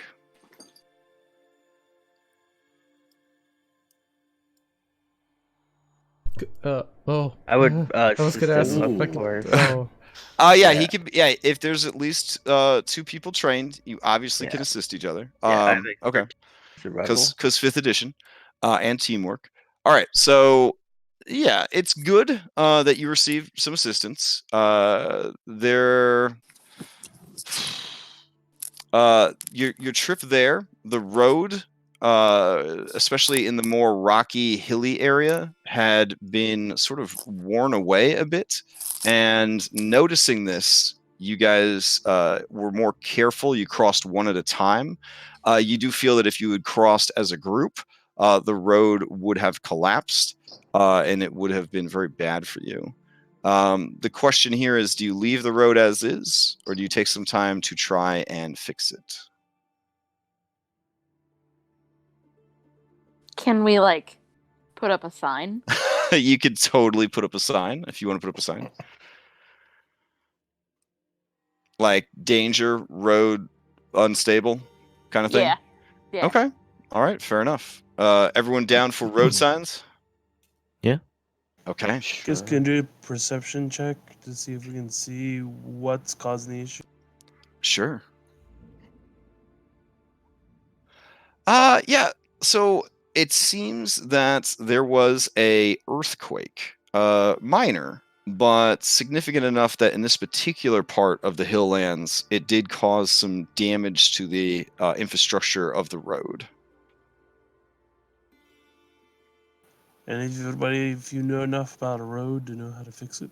As any Thylean scientist knows, earthquakes are caused by the gods. So that's science. I mean, I don't know. Maybe Yeah, maybe Maybe we they shouldn't wanted fix the road to be yeah. disordered. Because Yeah. we'll get cursed by the god of roadwork or whatever. Yeah, the sign should be enough then. Okay, fair enough. Yeah.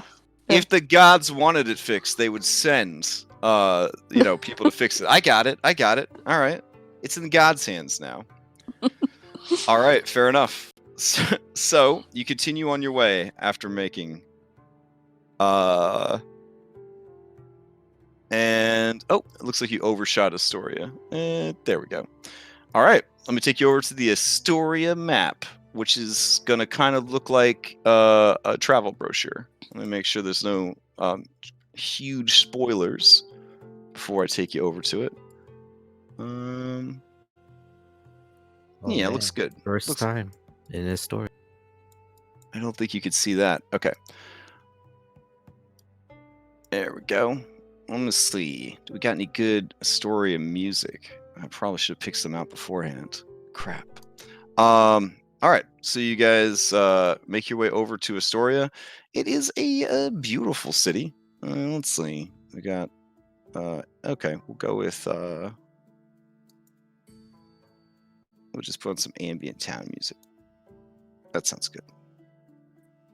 Oh, First thing, Yeah. As we approach Astoria, I would like to try to gauge how large it is and compare it to Arisia.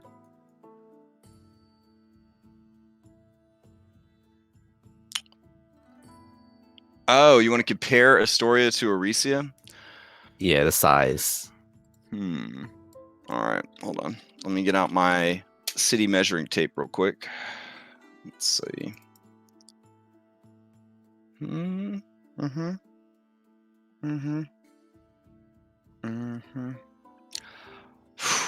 much as it pains me to say this, Arisia is a little bigger. Reset smiles and says, I've seen bigger. Okay. So, as you arrive, it is very late at night, and no sooner do you arrive than you are accosted by guards. They seem to be palace guards, and they have the all the signs of looking like faithful hoplites of Pythor, the king of Astoria, the god of battle. So that's happening. So as you arrive, let's see. Small detachment of hoplites immediately moves towards you from the north. One man is bearing an officer's insignia. He steps forward from his fellows and respectfully hails your party. Are you the chosen of the Oracle? The ones who slew the hag Helica and were given the 3 mighty tasks of prophecy by the Oracle herself. And you see Kyra kind of licks her 2 fingers and like smooths out her eyebrows. Like, my work here is done kind of thing. You really did it. Yeah, I look back to her and I'm a little stunned. It is she true. Kinda motions at you guys. Oh, good. Then you must come with us immediately to the palace and speak with the king. Before we do that, we have some bodies we need to return. I wouldn't want to take them to the palace. The guy looks back from you and kind of like, whew, right? Like he's kind of shocked by this like train of mangled bodies that are just kind of like netted and like kind of tied together. Lots of rope. Yeah, lots of rope, barrel. Yeah, this like a barrel sled situation, just loaded with dead bodies. Yeah, like I have a rope bring of out your mending. dead kind of plague cart situation. Yeah. Okay. Yep. So he's like, then we will accompany you to. Oh my God. We will accompany you to the Temple of Sidon so that you can deliver these. It was quite honorable of you to bring your defeated foes back for a proper burial. They would desecrate the Temple of the Oracle. We have brought them and wish to be rid of them. All right. The man nods, and you can see on his face is kind of like, fuck yeah. But like, he doesn't say fuck yeah because Sidon's a real guy, real person, and could hear him and strike him down. So he just kind of gives you a bro nod, like, yeah, fuck him up. But he doesn't commit to it out loud. So they lead you through the streets. Let's see. You guys came in from location 3, which is the South Gate. I don't think we have numbers on our map.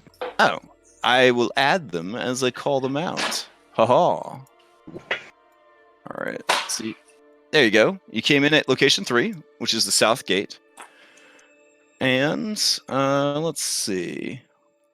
Any other important information? Yeah, from the South Gate sightseeing tour, off to your left, which would be west of your location, the road leads down to the river, and down at the river is a beautiful outdoor shrine that is built in the river itself and actually allows the river water to pass through its beautiful marble pillars. Is anybody familiar with Astoria, or do you need the palace guards to sort of be tour guides, essentially? Tour guides be nice. Okay. I like tour I imagine guides. I would have been here before, but I don't. I'd let them do it. Okay. All right. And whoever's building IKEA furniture, please mute your mic. So the guy kind of points over and he says, "Over there is the Rock of Estor." And you see that jutting out of the shallows of the Archelon River is this very impressive marble boulder that has been turned into a flat altarpiece, and then surrounded by pillars and shrine work and things like that. I'm gonna be honest, it has kind of a creepy human sacrifice vibe to it. A little bit of a human sacrifice vibe. Is it this red stain one right here? It is. Yeah. I guess that's where that came from. Also, so I'll mark that. That is location 11. On your way in, you guys did pass the halflings. They have their own enclave outside of the city called Woodhike. So if you guys have a hankering for halflings and gnomes and other small folk settlers, all of the small folk sort of banded together. They formed like a I don't know, small folk union or something. A little people town. Yeah. So they, because they're much more comfortable with things their own size, and they kind of have like a slightly more nomadic lifestyle, blah, blah, blah. So they like to live outside of the city. But yeah, they have like a little suburban area that is for small folks, and that's location 14. All right. The guy leads you into the city, and he's going to take you to the Temple of Sidon, which is... trying to remember where it's at.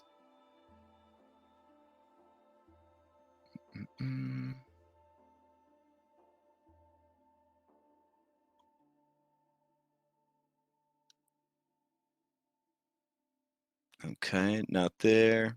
Hold on. Nope. Palace. Nope. Okay, sweet.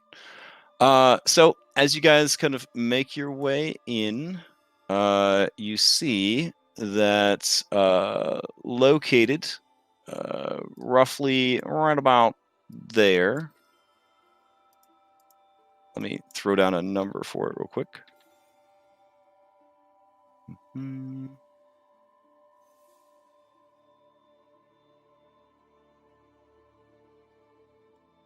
Oh, it's all the way down at the bottom. There we go. Okay.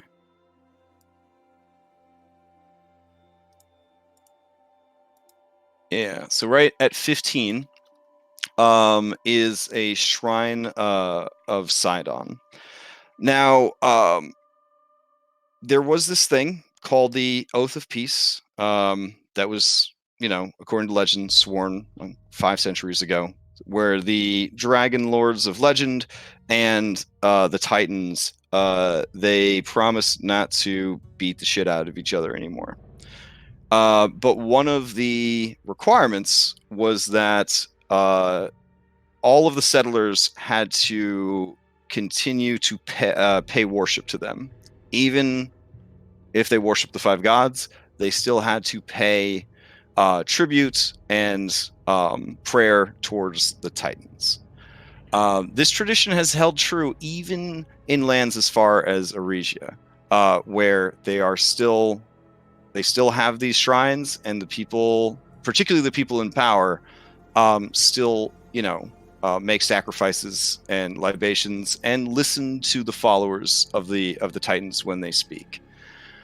As you arrive with your cart of dead, it is a tense situation. They come out and they see the situation, and their faces all go very pale.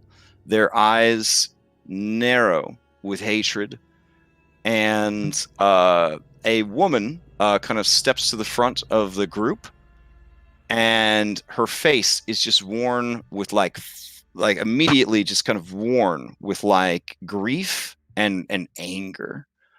And she says, "What is the meaning of this?" Well, it seems Sidon has sent these men and women to desecrate the temple of the Oracle. We have returned them to you. Do with them what you will. She sneers and says, "What Sidon creates, Sidon controls. If Sidon saw fit to destroy his own temple, then who are we to question?" Philippocles just like spits on the ground and walks away. All right. Yeah, didn't really do a good job.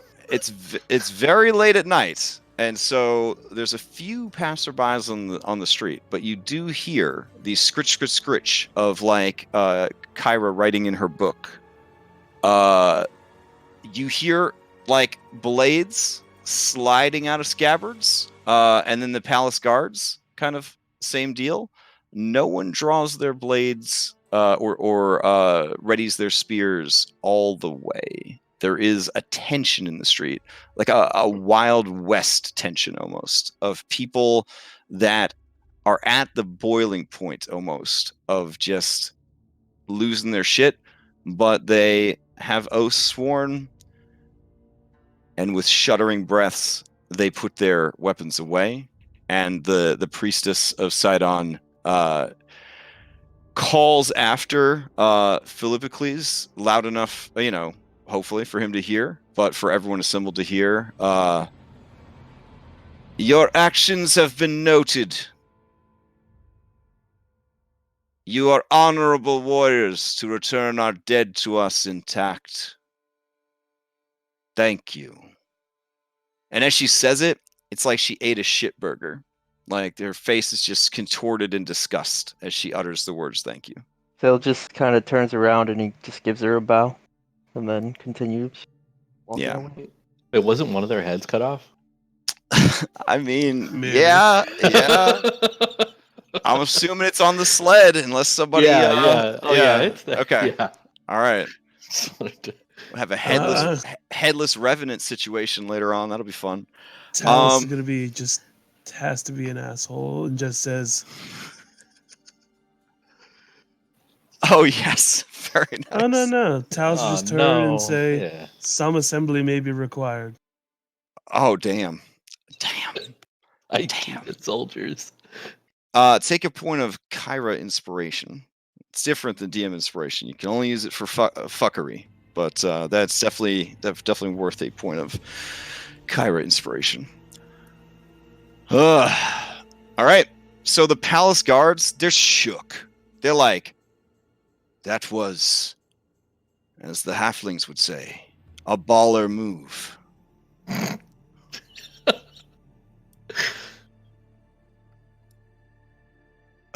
Sorry. It's this way.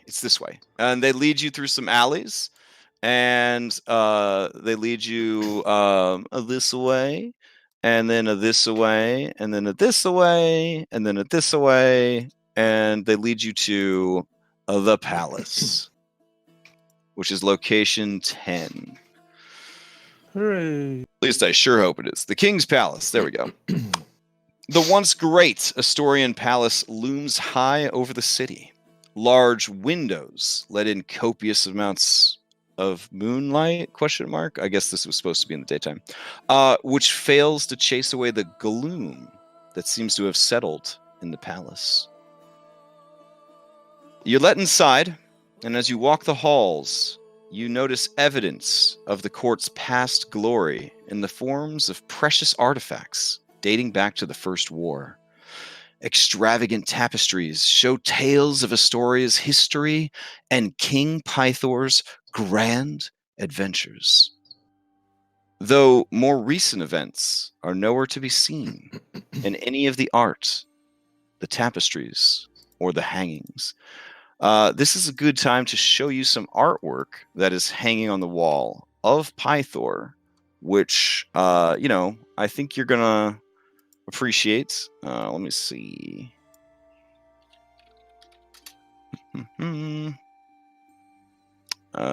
Pythor in his prime. Oh yeah, holy shit. Let me get that on here for you. Every time I hear his name, all I can think of is He-Man villain. I just think it's like, yeah, he does kind of sound like a human villain. Well, you have the Snake Army. That's what it sounds like from the generals from the Snake Army.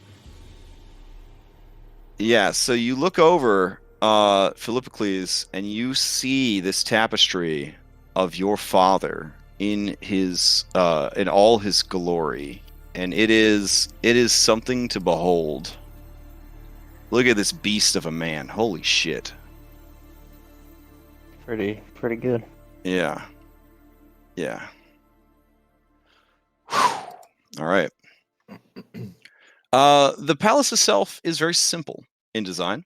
It has a single great hall flanked by side chambers for the kitchen, servants' quarters, bedrooms. And it's very open air. So apparently Pythor's pretty confident that assassins won't come in and kill him. Let's see. You are eventually led to the Great Hall and told to wait there. And they will go and get the king. You hear a voice from the hall, from a chair that is turned away from the table. It's a high back chair, but you'd imagine that if Pythor was sitting in it, you'd be able to see him. The voice calls out, There's no reason to get the king. I am already here. And the chair slowly turns around. And Pythor looks over at you.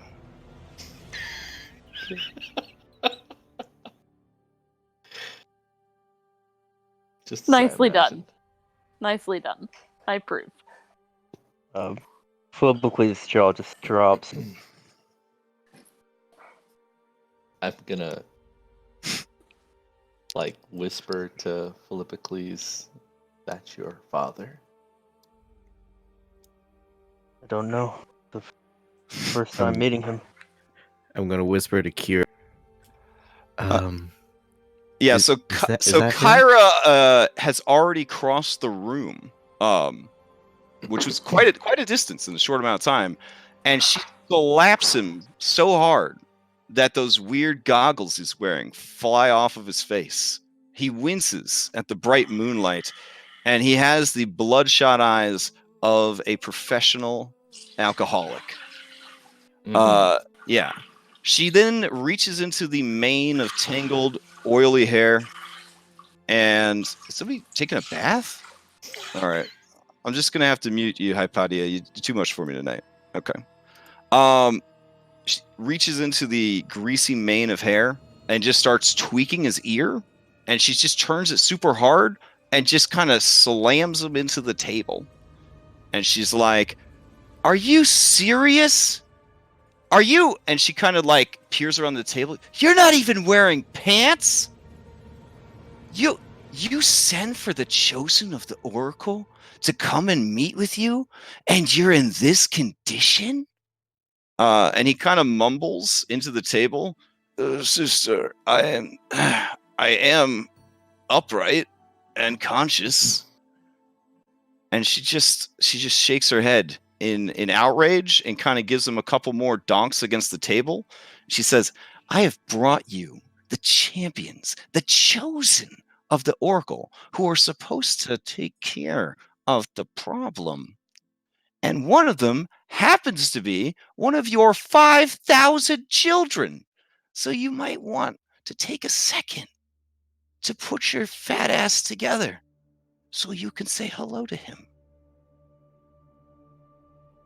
And she lets go of him and wipes her hands on his strange raiments, and then kind of slowly walks away from him.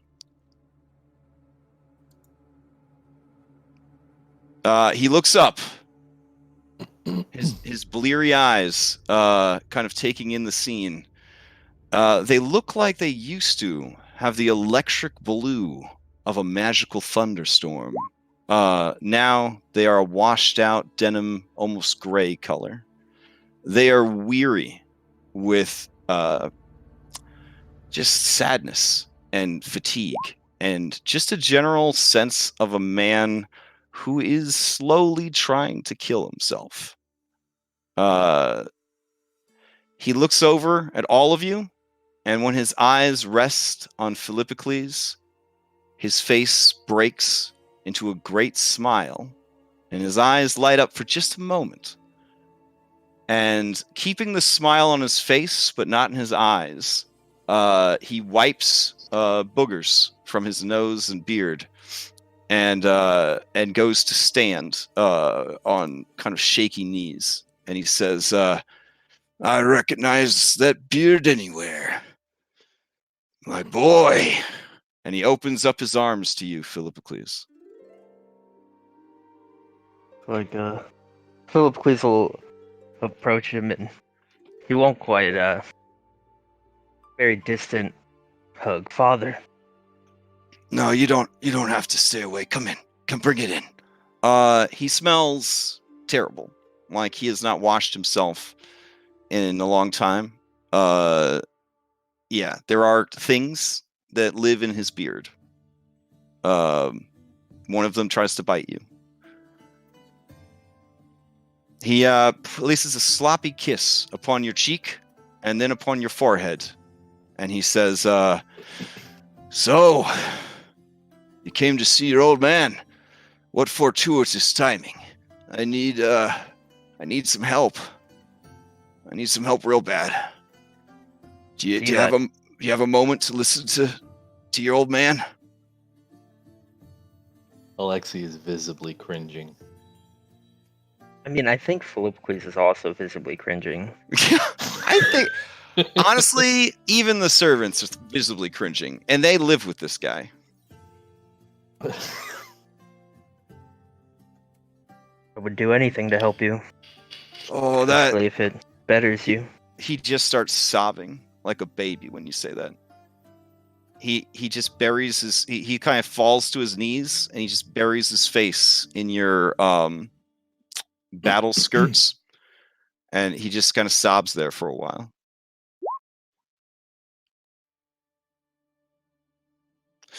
"Son, let me tell you of my woes.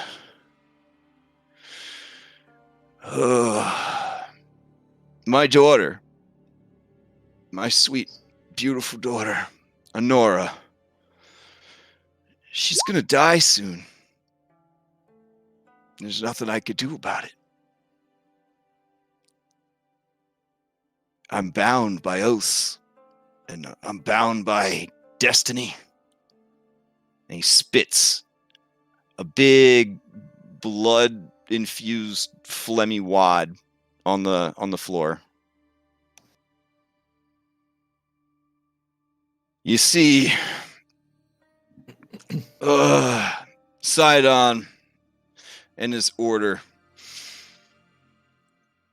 several weeks ago, some big fancy pants of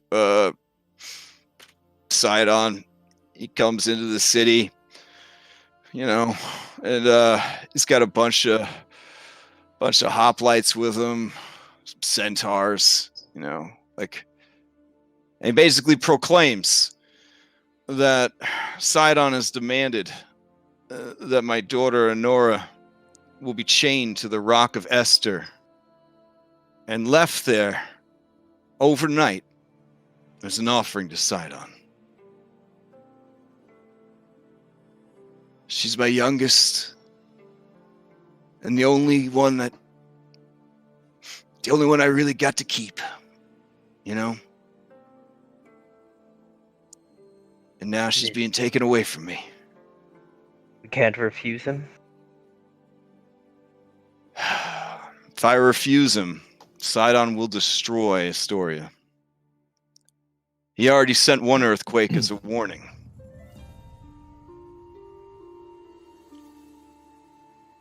What he asks is not unusual. It's just he's never asked for someone I cared about so much before.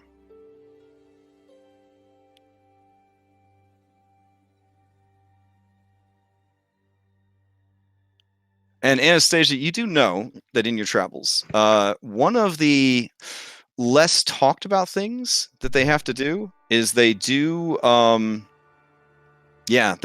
to occasionally do some human sacrifice to the Titans as part of the arrangement. I thought it was daily sacrifices, yeah. Well, daily sacrifices can sometimes be substituted for prized animals, things like that. But just in general. yeah. Okay. But it's a great way to keep the prison system very easy to manage. So, it's very rare that they specifically request like an individual. Yeah, this is a message, if anything. Mm-hmm. Tell me, what would you have me do? I wish nothing but to restore you to glory. Well, here's...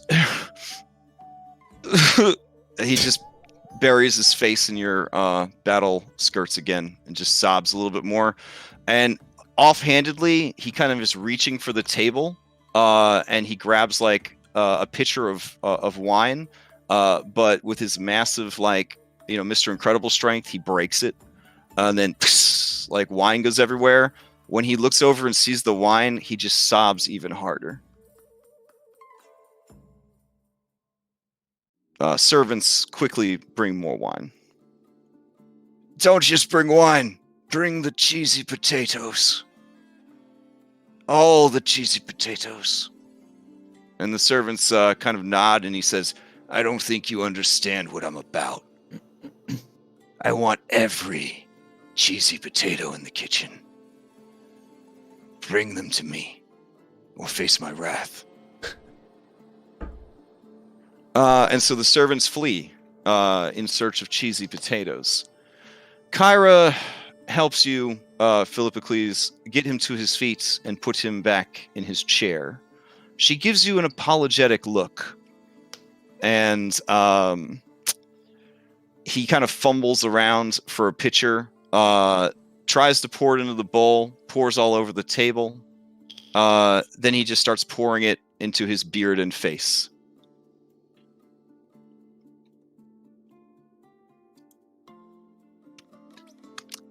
Kyra's like, yeah, so. Ta-da! Pythor, the god of battle. Yay! Jazz hands. It's your dad. Ta-da! I just give Kira this blank look, and I shake my head a little.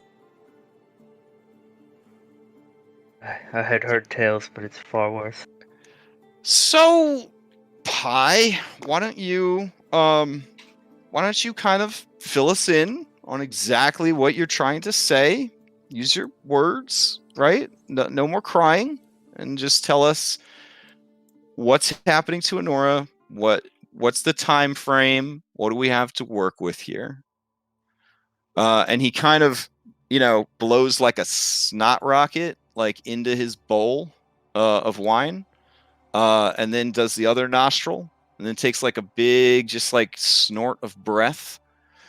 And then, not remembering that he just did that, he takes the bowl and he just drinks all of his boogers. Oh God!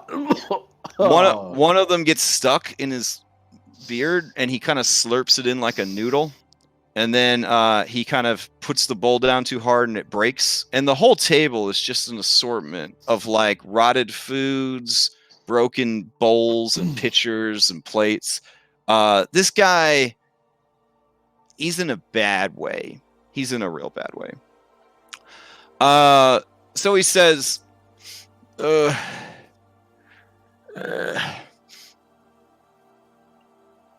so the next full moon is when the sacrifice is going to happen. And Honora will be sent out there and she'll be killed. Sidon will send his basilisks. They'll either poison her, tear her apart, or turn her to stone, and then tear her apart and devour her.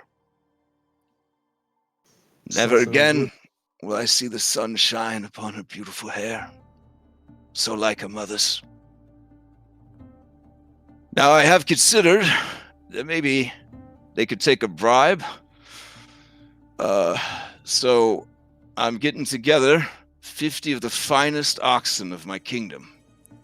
Each one is worth 100 drachmae. And then I'm going to offer it up to the Order of Sidon and see if they'll take it in place of my daughter.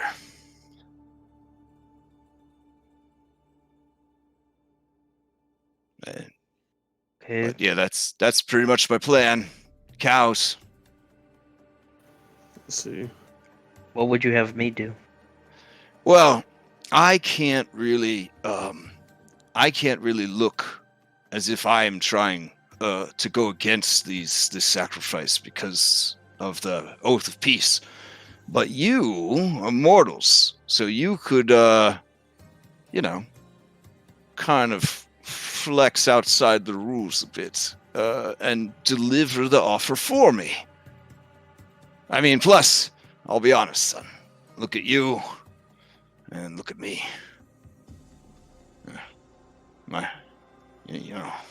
He kind of vaguely gestures like he's saying everything right now. Not much to look at. Okay. Can I meet my sister? How does she feel? Does she know? Oh, yeah, that's the problem. She's extremely devout, and she's possessed of a heart so pure and so good. Oh, God. And he just starts sobbing again. He just sobs into the broken pieces of bowl. Servants deposit baskets of cheesy potatoes, and he eats them, seasoning them with his tears.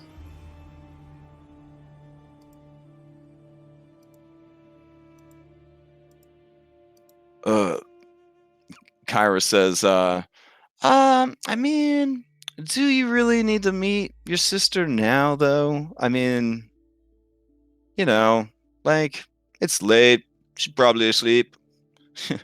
Well, you don't want to wake her up. I mean, you got your dad all to yourself. You don't have to share. Why would you? We don't need to bother her. She's probably praying. Yep. She's not here, is she? I mean, I assume she's here. She lives here. I mean, it's definitely been enough time for her to get back. Pythor kind of looks up. He's like, get back from where? And she's like, Tom, you don't want to know either. You really don't. It was really bad. But it's over now. We're all moving forward with it. So, is she in danger? Kai, tell me, is she in danger? She blushes a little bit. Doesn't like being called Kai. And she says, no, I'm look, you know what? We'll just rip this Band-Aid right off. Do you want me to? I'll go get her. Do you want me to go get her? I'll go get her. Then you can know that she's safe. And everyone will be so happy. Right? So happy. And she leaves the room. I want to follow her. Okay. As you reach sort of the hallway that goes to the bedrooms, you see just a little bit of like a flash of gold and black, and the door. You hear a door kind of close down the hall. Oh, she's gone. She's very fast. Well, when she wants to be. I found trying out. to- All right, I'll just go back. I'm gonna Okay. look at the tapestry. All right.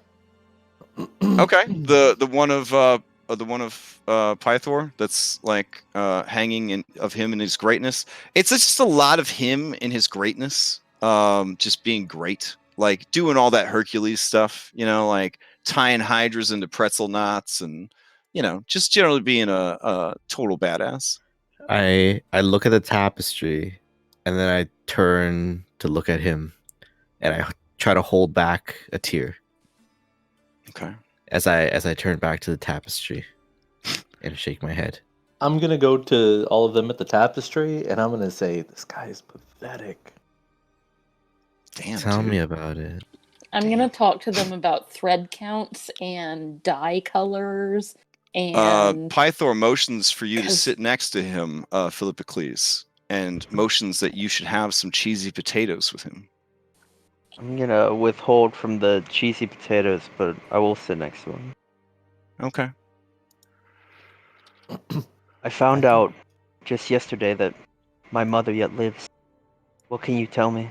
He looks up and his eyes fill with light, and he says, Is that possible?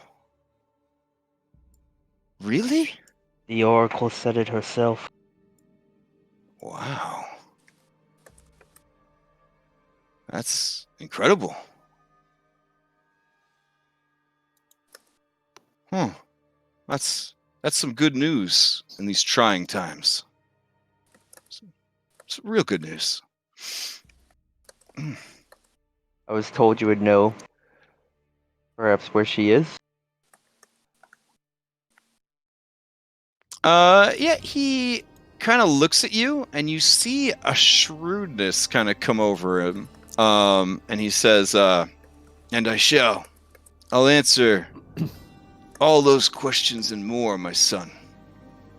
After you help me save your sister.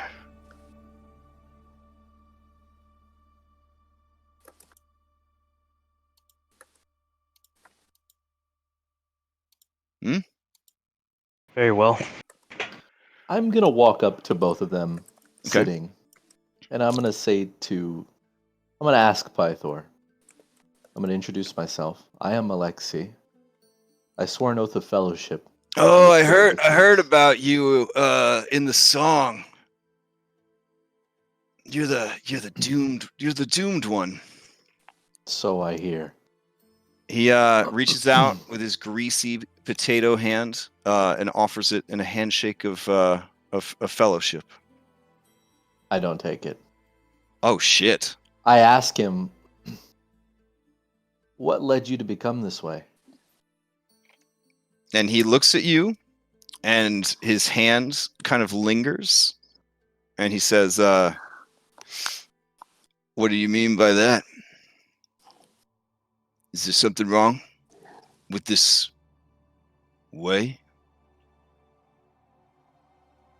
I came here expecting to find the god of battle, not a drunken mess. He grabs his dad bod beer belly and he shakes it at you, and he says, "He's in here somewhere." Wait, you ate him? I'm going And to turn to Philippocles. Yeah. Sorry, were you going to say something? No, keep going, keep Okay. going. I'm going to turn to Philippocles and I'm going to say, you intend to help him, but are you not concerned for his condition? Concerns me more than you could understand, Alexei. Okay. Did anybody order a princess? It's princess time. Everybody ready for the princess? Oh boy, Kai is back. Say that Honora is saved. What's to say this won't just continue any further? He kind of looks at you and he says, because my boy here, and he kind of reaches for Philippocles, but just knocks a basket of potatoes off the table. He looks down at the ruined food, and you see his lips start to quiver, like another fit of crying is going to start. And then he gets it together, and he says, "My boy here's 10 times as clever as any man or god. And he's going to find a solution. That's why. He's going to find a way out of this. He's going to find a way that's going to make the priest of Sidon agree to it. And then my sweet precious baby, the last that I have, she's going to be okay. And speaking of sweet precious baby, hey, what did the princess get for her birthday, everybody? Peasants. Huh? Okay, anyways, here she is. The lovely Princess Honora of Astoria. Do, do, do, do. And Honora walks into the room. Oh wow. Oh shit. Oh wow. Reset barfs a little. I turn away. I immediately turn my back. I look away. She's a real big fan of wrestling, and sometimes she likes to sneak out of the house and go on mini adventures. Talos is Dad. now laughing his ass off. Lippleface is like looking away, trying to hide his face. Okay. In shame. Yeah, so the princess, she looks like she needed some time to put her makeup back on because she had settled in for bed because it's very late at night at this point. But she looks resplendent. Just a beautiful, like, demigoddess in her own right. And she looks at each of you, and with a regal bearing and a heart of pure gold, she says, "Champions, I am pleased to meet you.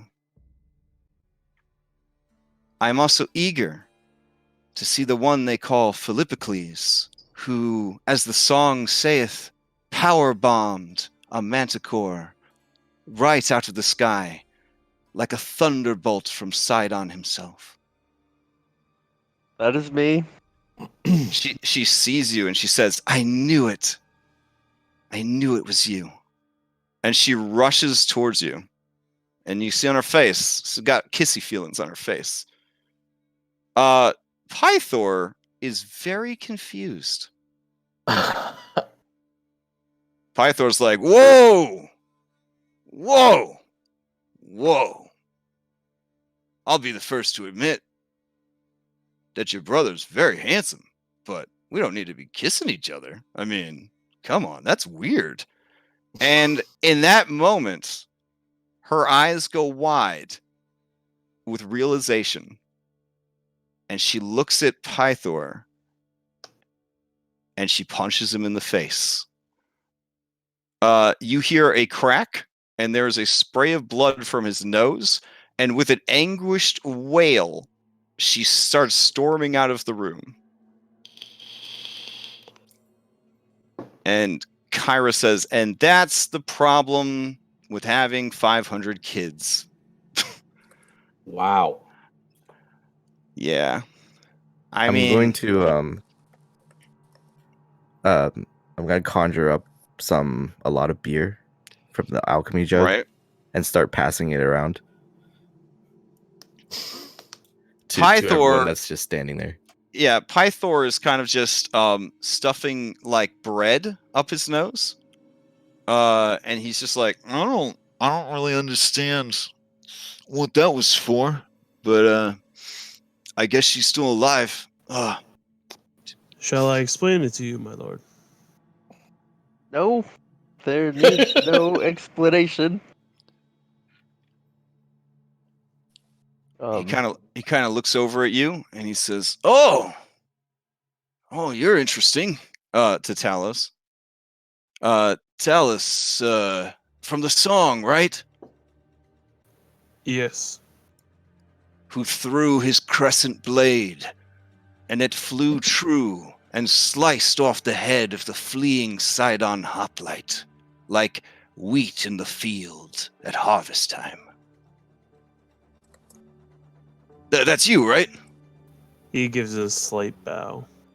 Very impressive. Very impressive. So you can see her fiery demeanor, her kind nature. He stuffs a bit more bread up his nostrils. His nose is just, it looks like he's stuffing a turkey at this point. Like there's just so much bloody breading like sticking out of his nose.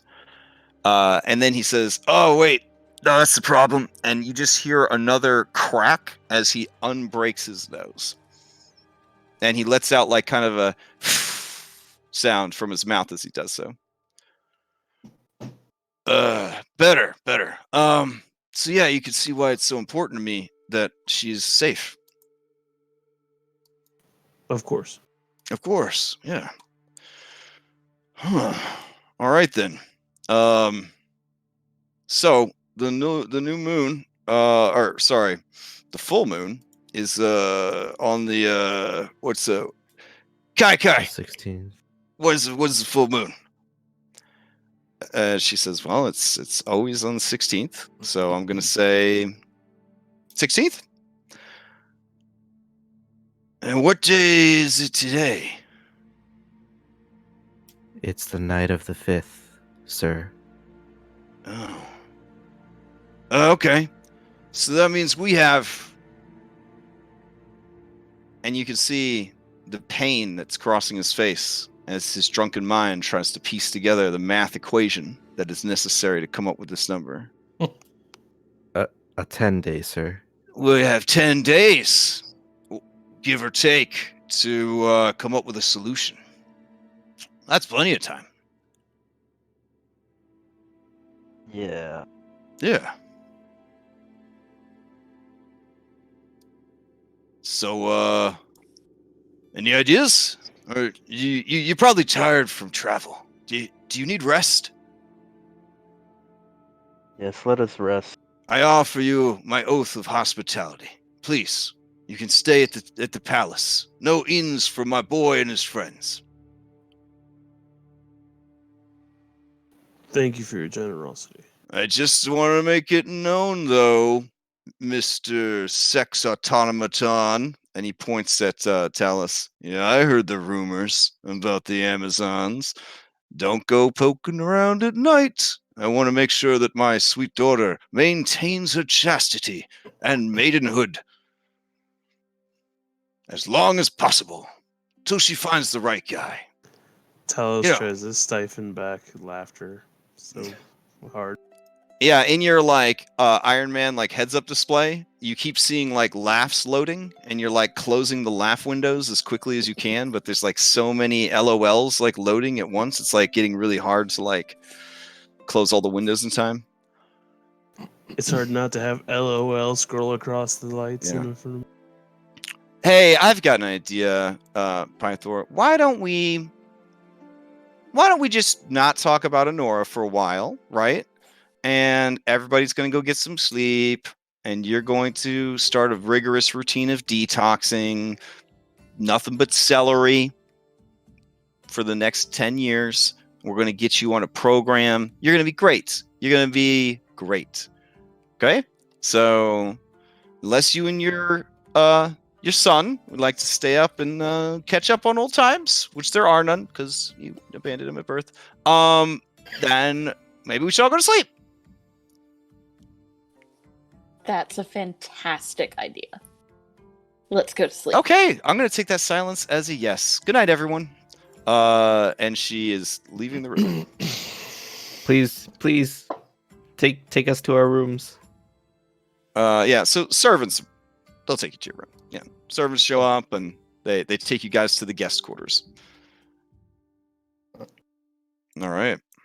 We'll keep this dope art of Pythor up, so since he's the king of the city, so you can always remember how cool he is. There you go. Well, he was. All right. So, you guys sleep. On the way to the rooms. Okay, so you go to your rooms, but you don't sleep. I got you. All right, yeah. So you go to your rooms and you close the doors. They have guest rooms. It is a palace, but Pythor has very simple tastes. So a lot of the guest rooms, they feel more like a twin sleeper at a Motel 6 kind of thing. And he's definitely hasn't been maintaining enough staff. So when you go in there, there's dust on the sheets and the bed covers. It's been that long since they had anybody stay in these guest quarters. Not surprised. Crash, can you please help me out? I'm looking at the player's guide. I'm looking for the section for navigating incest. Oh. All right, so Sidon and Lutheria are twins, right? It's a very Lannister situation. So it's not like this is like the super worst thing that's ever happened. And you guys have different moms. So by like Thylean like standards, you haven't really goofed that badly. It's not like you guys are going to get married. I don't know. You took her maidenhood. Maybe have He doubts. definitely didn't take her. I mean- maiden. Yeah, Philippocles, you are 1,000% sure you took no maidenhoods. Yeah, Yeah. there was no good to know. maidenhood to be That's good taken. to Yeah, know. you investigated all maidenhoods. All roads were already traveled. So, yeah. So you at least don't have to feel bad about that one. I'm gonna tell Philippocles, hey, I think your father's in a bad way. And I think Yes, thanks. I think someone needs to bring that to his attention. Whether he's laughing.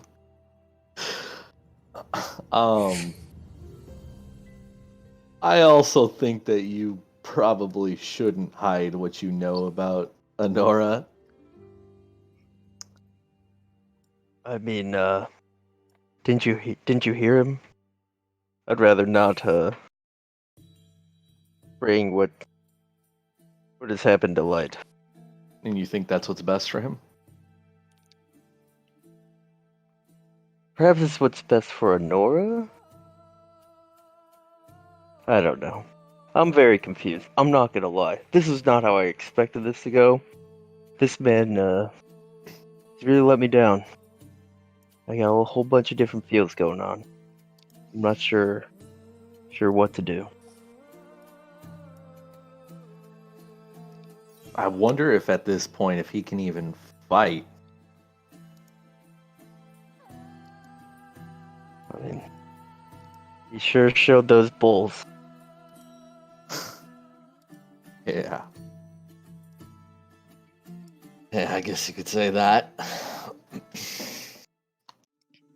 Well, I didn't want to say anything that was too far out of line, I guess, without, I guess, what you wanted him to hear. So I am vehemently against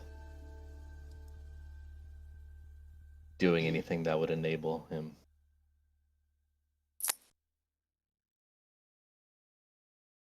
Okay. Yeah, I agree. I think, can I rely on... I hope I can rely on everyone to save Nora. I wish to do this. It seems we have a short amount of time, though I'm not quite sure what to do. Well, we'll figure something out. We're gonna kill more of these bastards. I don't know. We're basilisks or something.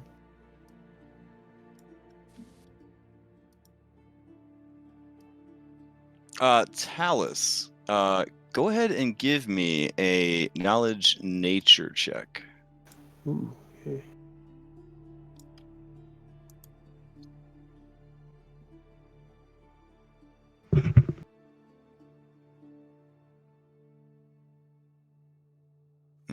Okay.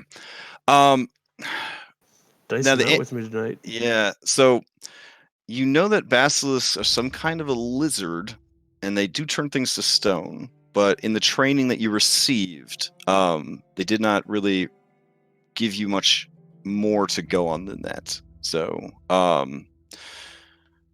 whether they stone with their bite or their gaze, or there's some kind of spit involved, you kind of find there is a lot of data just missing as far as like that. And it's, I mean, they're honestly not super common, so it would make sense why you wouldn't maybe have that much information on them. It does occur to you that if they're that rare, like there can't possibly be that many of them. in the area. Yeah, they were not common to the forests which I come from. Yeah. Okay. Continue on, guys.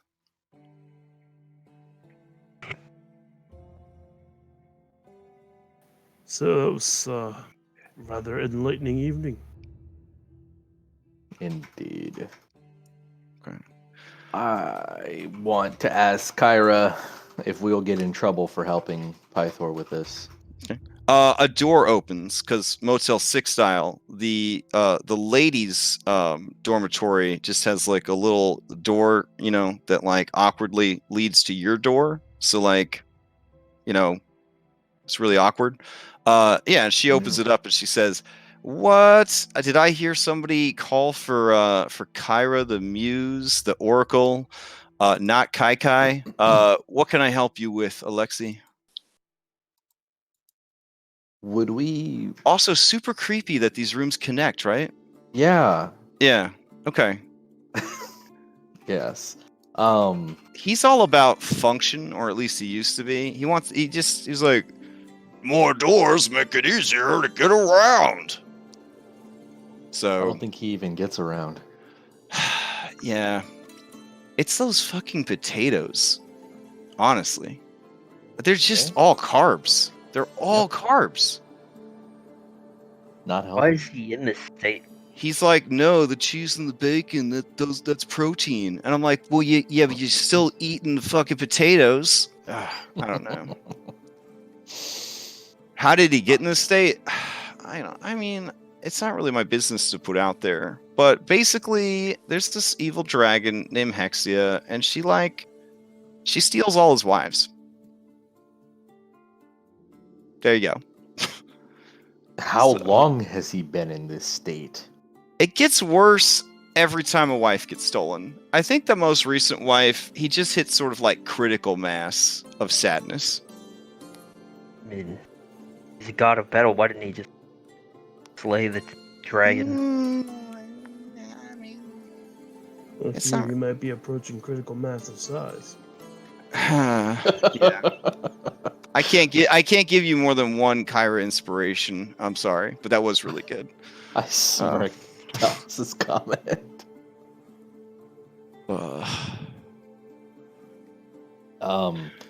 Would we be in a bad position to help Honora? What do you mean, a bad position? Like, Would we end up interfering with this oath of peace between them if we Why- were to help? why? If we're gonna stay up late and do this, we should bring the greatest minds of our company together and make sure that we have their input on this. Okay, so before we go any further, get in here, you guys, and the pets all arrive. And she's like, "All right, now we have all of the greatest minds assembled in one room. There's no one else that we need for this plan at all." I mean, can you get the girls? Yeah, I'll go to the door and I'll motion for the girls to come over as well. Oh. I think I would be feeding like Hypatia snakes.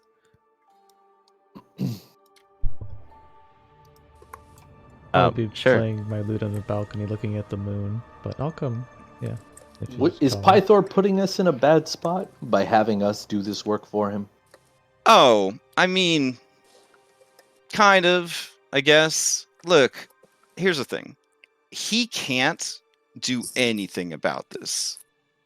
So by having you be like an intermediary, he kind of like gets around the clause that he can't stand against it, right? So he convinces Philippocles to stand against it, who is probably very conflicted right now. I'm really sorry. And then he, he kind of washes his hands of it. No, it's in the god's hands now. But is it though? Because he just kind of handed it off to you. But yeah, now that he's sort of passed that torch, right? He is not in danger of breaking the oath because he is going to reassure himself and therefore the universe that what will be, essentially. And so, yeah, I mean, if you want to go with cow plan and offer them 50 amazing cows in exchange for one princess, and you guys think you could silver tongue that thing into working, then yeah, I'll find out who's in charge, and you can go check in on them, I guess, and arrange a meeting. I mean, you know, we're off to a great start in the city with Order of Sidon, so I'm sure they're going to be super accommodating in these talks that we're about to have with them. I think Hypatia has requested a reprieve from being exiled. As you look over, you see that. Oh no! I'm so sorry. I forgot you were muted. I am the worst. I was like, man, she's being really quiet. We need like the smartest person in the party. Where the fuck is the smartest person in the party? And then you didn't say anything, and I was like, the pets, I guess, because didn't take your cue. I was like setting you up and everything. Okay, sorry about that. Failure. So in the moment that you kind of look to Hypatia, Kyra disappears. She comes back maybe about 2 minutes later, and she's like, okay. And she just walks into the room. Like, she doesn't like the flash speed into the room. She just walks into the room at normal speed. And she's like, okay, so apparently there's this, as the halflings would say, a douchebag named Gaius. Nobody laugh. What? It's Gaius? Gaius, Gaius.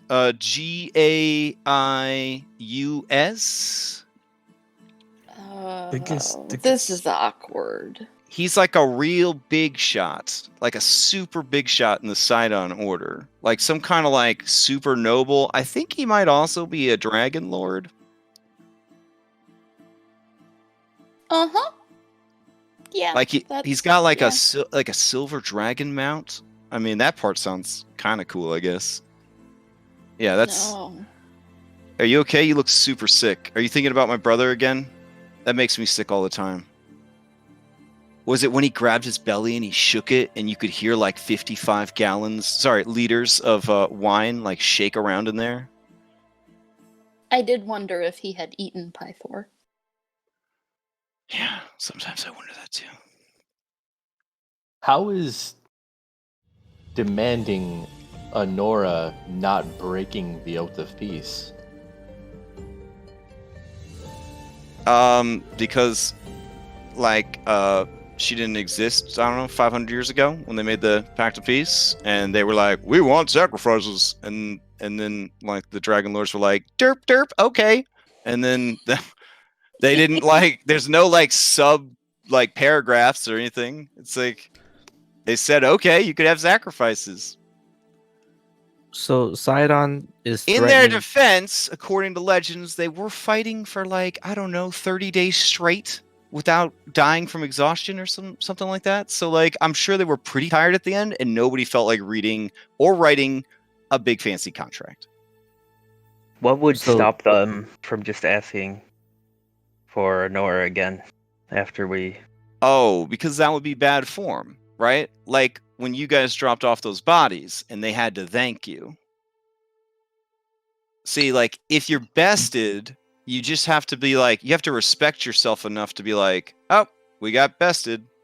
And then you walk away. If you get bested and then you try again, you're just embarrassing everyone. So, like there's situations where like try again, you know, like sure, like you're trying to like train for a triathlon or whatever, and you can't like use the pole vault or whatever, so you try again. That's different than like a huge political, divine, religious like super move that gets shot down. Like you try the same super move twice, you look like a chump. So like what you're saying is that we need to sacrifice her. She needs to be sacrificed. Well, I mean, Technically. well, Gaius. We're gonna go with Gaius. Okay, because all right, we're gonna go with Gaius. Gaius, he is like the voice of Sidon on this issue, right? Like being a god, right? It's like very busy. Like people are praying to me like constantly, right? But am I off answering prayers like a chump? No, I'm hanging out with you guys. So like, you put like people in charge of prayers. You know, it's called delegation, right? So like, Sidon is like, yo, I got this cool idea. Let's kill the princess, because that's how Sidon sounds for sure. And then Gaius is like, yes, master, right away. And then Sidon's like, cool, it's handled. And then he goes back to, you know, what other stuff he needed to do. Like, you can't, when you're a living god, there's only so many spoons in the drawer. You know what I mean? Like, you can't just be like hands on with everything. So kind of like how he asked Helica to Right. He's got a lot of stuff to do, and when you're a living god, you just can't be in every place at once, so you delegate. So like, So- I've got fake Kyras all over the place doing like, you know, marketplace openings and concerts and all that kind of stuff. And you know, like, hey kid, what do you want for winter harvest? You know, that kind of thing. So like, nah, actually, that's my dad. Anyways, but like, yeah. So where was I? Oh, right. If this Gaius guy can be bamboozled, then you did it, right? Because he's the one that's been put in charge of the sacrifice. Yeah. So Yeah. like, we go forward with that. Like, What is- like, I yeah, mean- like she gets sacrificed, but then like, you know, we're waiting a ways down the river, and like, Well, I when, mean- when the I mean- basilisks come, they just, you know, they never get there. Oh, so you want to put her on the altar all night, but then we're just gonna jump the basilisks on their way there. Yeah. And then, Okay. you know, like, Sidon gets to, like, be all merciful. It's like some good PR. That Well, was kind of what I was thinking too, because I'm gonna be Yeah. honest, I'm not really a diplomat. I'm the son of the god of battle. I battle. Like, I mean, technically, here's the thing. Technically, like, Gaius could just pull some other shitty move with different monsters, but that would look bad if he did that. And the other thing is, though, like, if they caught us interfering during the sacrifice, and I say us, but it's like, it's you, because I can't be a part of this either, obviously, because oaths and stuff. But, like, if you were caught interrupting with it, they would be able to field their own peeps to protect the basilisks. Do you see how it would escalate, right? But if no, that wouldn't work. I was gonna say, if you found where the basilisks like layered and you killed them, then they wouldn't be able to show up. But they're probably gonna check in on them. But if you timed it just right, you could kill the basilisk right before the sacrifice started, and then there wouldn't be any basilisks to show up. But you just have to make sure that nobody noticed you doing it. Yeah. This that's what I seems was really getting at. complicated. Wait, what about these fancy Yeah, cows? it involves religion. What about I the wanna fancy ask- cow option? Okay, fancy cow option, sure. If we go down there and we say, oh, sorry, again, not we. If you guys go down there and you say, hey, look at these amazing cows. They're totally mine. They're my cows. And I got them from the king because he's a dork and he's fat. And they're my cows now. And I'm going to trade them for Honora. And then the guy will be like, okay. And then that'll be that, right? Because, I mean, sounds good. Or maybe that'll at least get the talking started, right? Maybe there's something this Sidon, this Sidon, follower guy wants. This Gaius, right? I mean, anybody know this Gaius guy? Anybody have maybe a history with him? Anybody heard of him? Anybody got any information that would be useful in any way, shape, or form? Going into Well, talking. Can I- we just got some good PR with the Scions anyway. I mean, I mean, you got good PR I'm gonna- with everyone who does it like Sidon, but you sort of like showed up at like the Sidon followers like birthday party, and you sort of like dropped drawers and put a big stinky turd on their birthday cake. Can I look around the group and see if anyone feels or looks Okay. uncomfortable whenever Gaius is mentioned? Yeah. Poker rules. Insight checks if you want to find out what other people are up to. Deception checks if you don't want people to know what you're thinking. I don't think I know anything about this guy. Okay. I mean, Hypatia's not really trying to hide it. Okay. Or at least she's not successfully hiding it. She's super embarrassed. Philippocles, with your background of soldier, correct? You with us, Philippocles? Yeah, it's a Yeah. folk hero background. Folk Oh, folk hero background. Who had soldier? Did Alexi have soldier? No, I have Talos position does. of privilege. Talus has soldier. Okay. Like noble. Yeah, no. Alexi has noble. So Yeah, he noble. would know. Oh, so Yeah. you would know. Okay. So Talus, you're from a different culture. You do, as a soldier, know about the ranks of other armies. You know that a Dragonlord is hot shit. Like, maybe it's one of the words from the name of the entire campaign.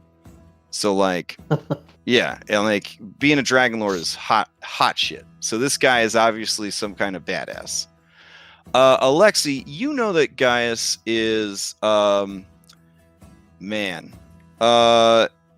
he's a little bit of a Chad. He's very into physical fitness. He's very into being a soldier. He's very into himself. He's very into being a dragon lord. Those are like the defining principles of his life. And he's also very into Sidon. And he's the kind of guy that'll like name drop himself. He'll be like, "Hey, did you know I'm Gaius? Yeah, Dragon Lord.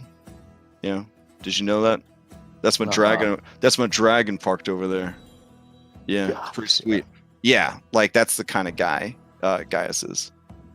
He's insufferable. Yeah, is what I would say. and he's super duper rich.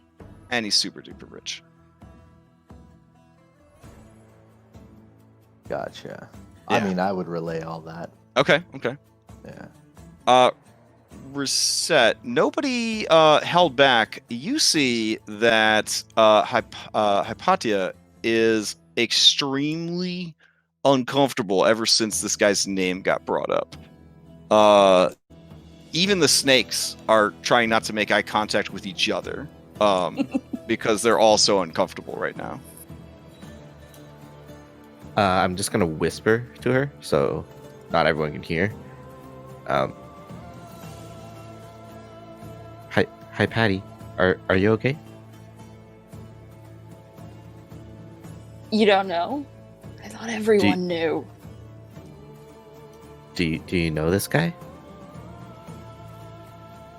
Oh, you don't know? It's aww. I'm you from don't know. Maresia. Oh well. No, I don't okay. know. What is it? Now I Yeah. want to know.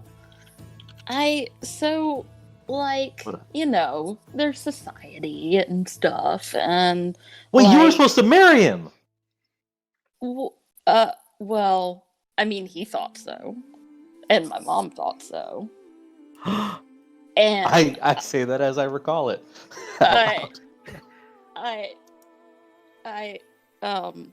yeah. Like, I thought it was silly. Like, right? Because, like, he's this, like, super handsome guy, and I'm like, ew, right? You know? Like, it's not my type. Yes, ew.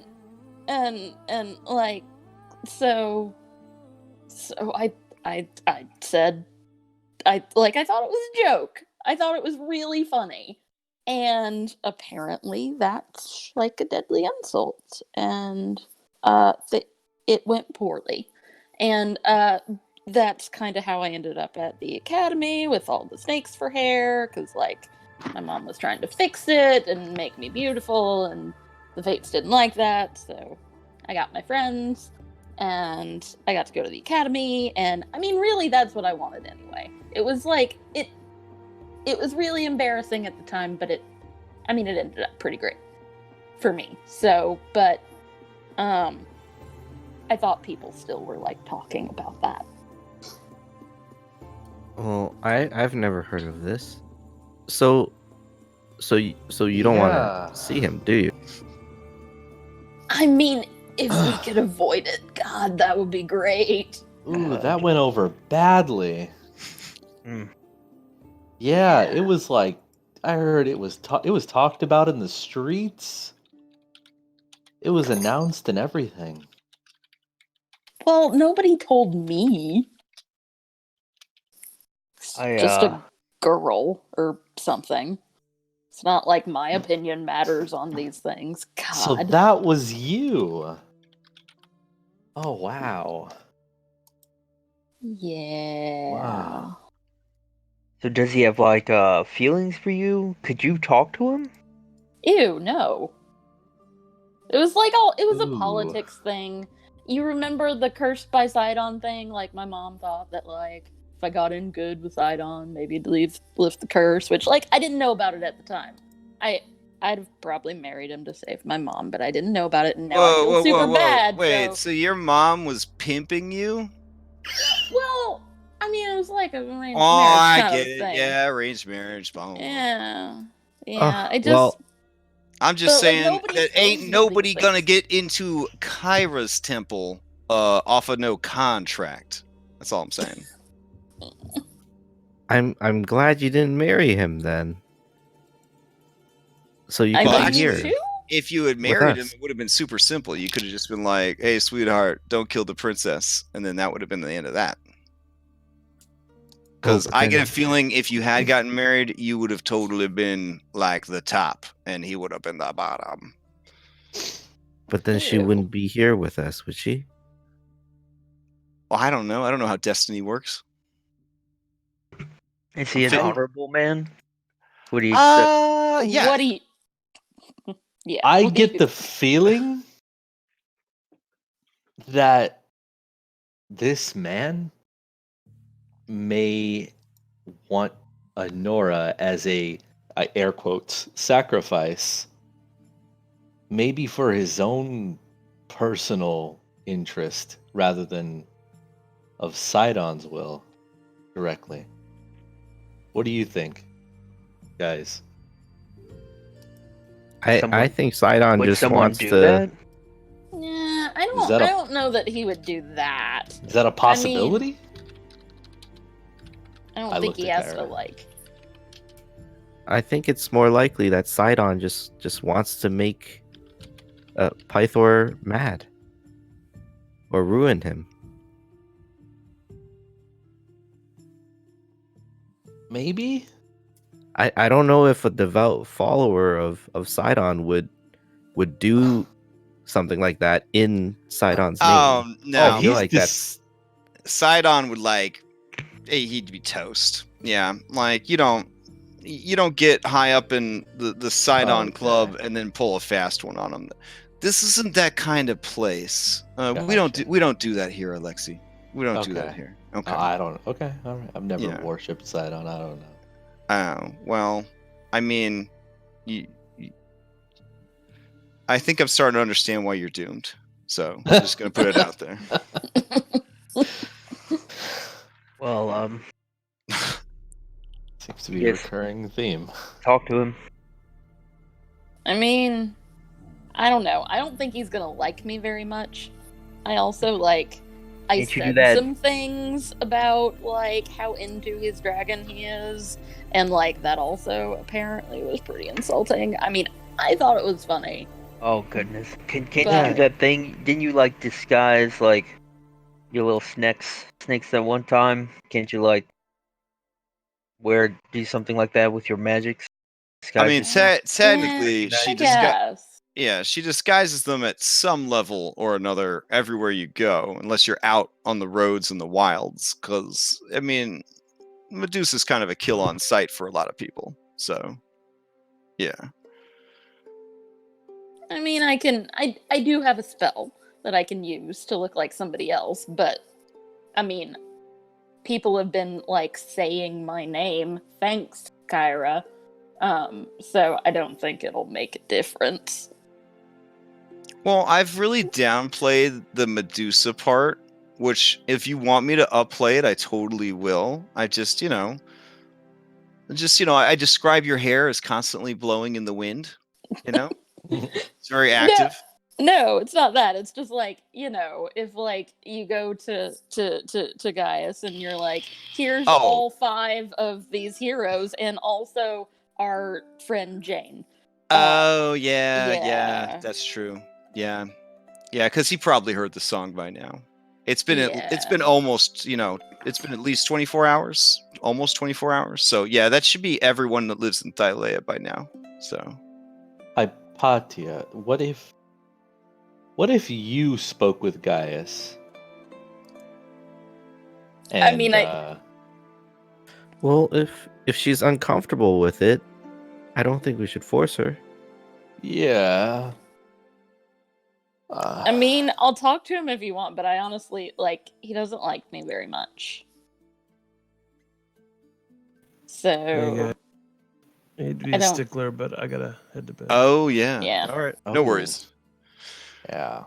Okay. You'll have a good night. Much fun. You too. Get some rest. All right. Oh, man. Time just kind of got away from me. All right. So, you have a lot to think about before next session. Also, I don't know if you guys come up with a solution quickly. You're just gonna, do maybe some downtime in Astoria as you wait for the full moon. Make sure this is completely taken care of before rushing off to Mossy Temple or wherever you decide to go next. Yeah. All right. Yeah, we could probably talk about it in the roleplay or strategy channel. Sure. Yeah, sure. And then if you guys, whatever you guys decide, I want you to know that until I say otherwise, I don't want you guys to feel overly rushed, right? So downtime, I'm going to try much harder to incorporate downtime into this campaign, almost as kind of a 5e experiment, because I just get a little tired sometimes of the whole Blood of Heroes group of people go from killing rats and then 30 days later they're punching God in the throat. So I thought maybe there could be a little bit more of a slow kind of creep. So when it's time to level up, you'll have to do downtime to level up instead of just doing a long rest, which won't be a problem because level ups happen at milestones anyways. And milestones in this adventure are usually the end of a chapter. So, we'll kind of go with that. So I don't want anybody to get feel like you're under the gun. Obviously, there is a time limit here because they gave you a specific date that this was going to occur. But beyond that, everything should be good. So, wild stuff. A lot of crazy reveals in Astoria. You fucked your sister. Wait, man, I didn't hold on a second. Your half sister. Well, it's even more fucked up. His dad needs to keep it in his pants. Okay, that's the danger of there being. Yeah, I mean, this is a real thing that can happen if your dad's an immortal and he's going around. Yeah, I mean, I mean, you definitely could have also slept with your great grandniece somewhere. Ooh, yeah.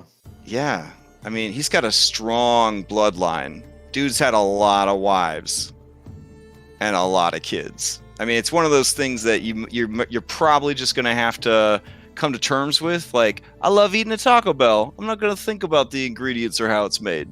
You know what I'm saying? Taco Bell's amazing. Don't you dare talk down about it. See, there it is. In action. In action. No, speaking of someone from small town Kentucky, you just, you bring your family tree on every date you go on. You bring your family tree. So, yeah, I don't know. It's just kind of worse though, because you were afterwards you were yeah, you never had anything like it. It was the best you ever had. So it's literally just been on Phil's mind, for this whole time. Yeah. What incredible plot manipulation. Oh man. This. But the band-aid's been ripped off now. Kyra's definitely trying to deter you. I guess she should have just straight up yelled in your face, that's your fucking sister. But she was trying to play down her identity. It's only because you guys sacrificed the boar that she revealed to you that she is the goddess Kyra. Otherwise, she would have kept this very poor disguise up as long as possible.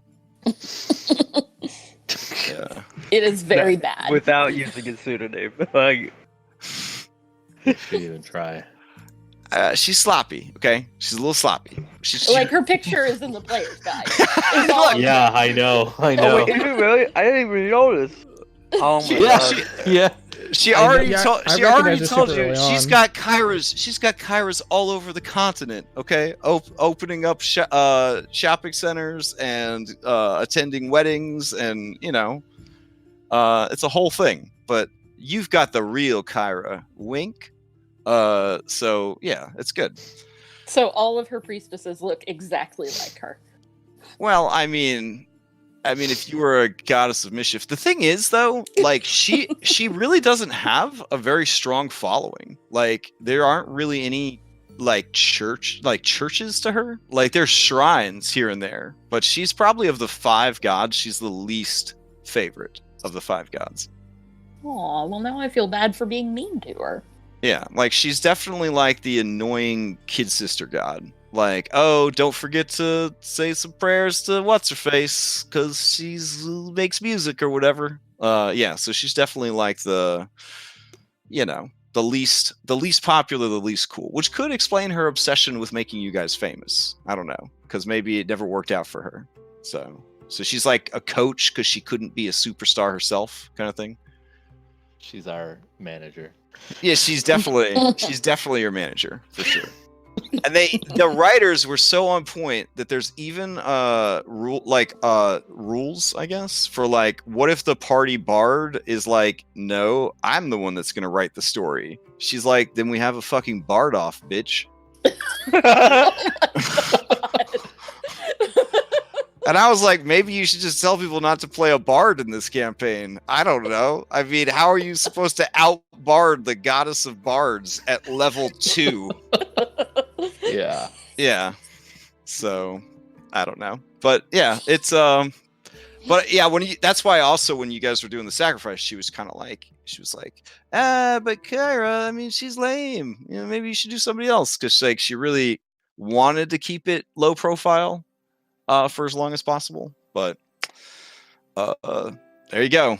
Cat's out of the bag. So and many cats are out of the bag now. So yeah. Also, amazing role playing tonight, guys. It is a joy to just watch you guys in character, like role playing with each other. So it was an absolute pleasure. Look forward to it every week. So, all right. Hope everybody gets some sleep.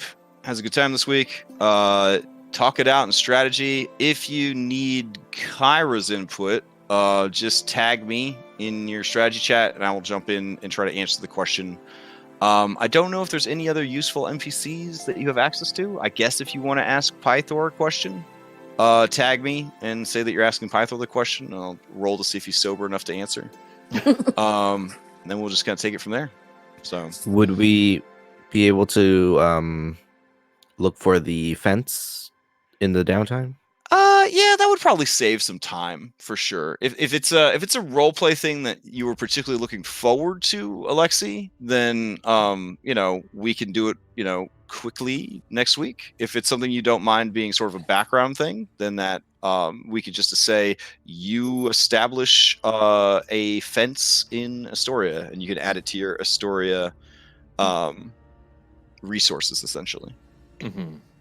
Also, fancy shopping where all your dreams come true. Got a deal for you. Do you guys want the link to that now? Or do you want to discover the magic shop on your own and Pumat sold that shit and all that jazz? I mean, I don't really mind. It's up to you guys. I don't have any But money, either way. really. Yeah. Kind of broke now. Okay, so yeah, we'll just wait until you find them then. That's fine. Yeah. All right.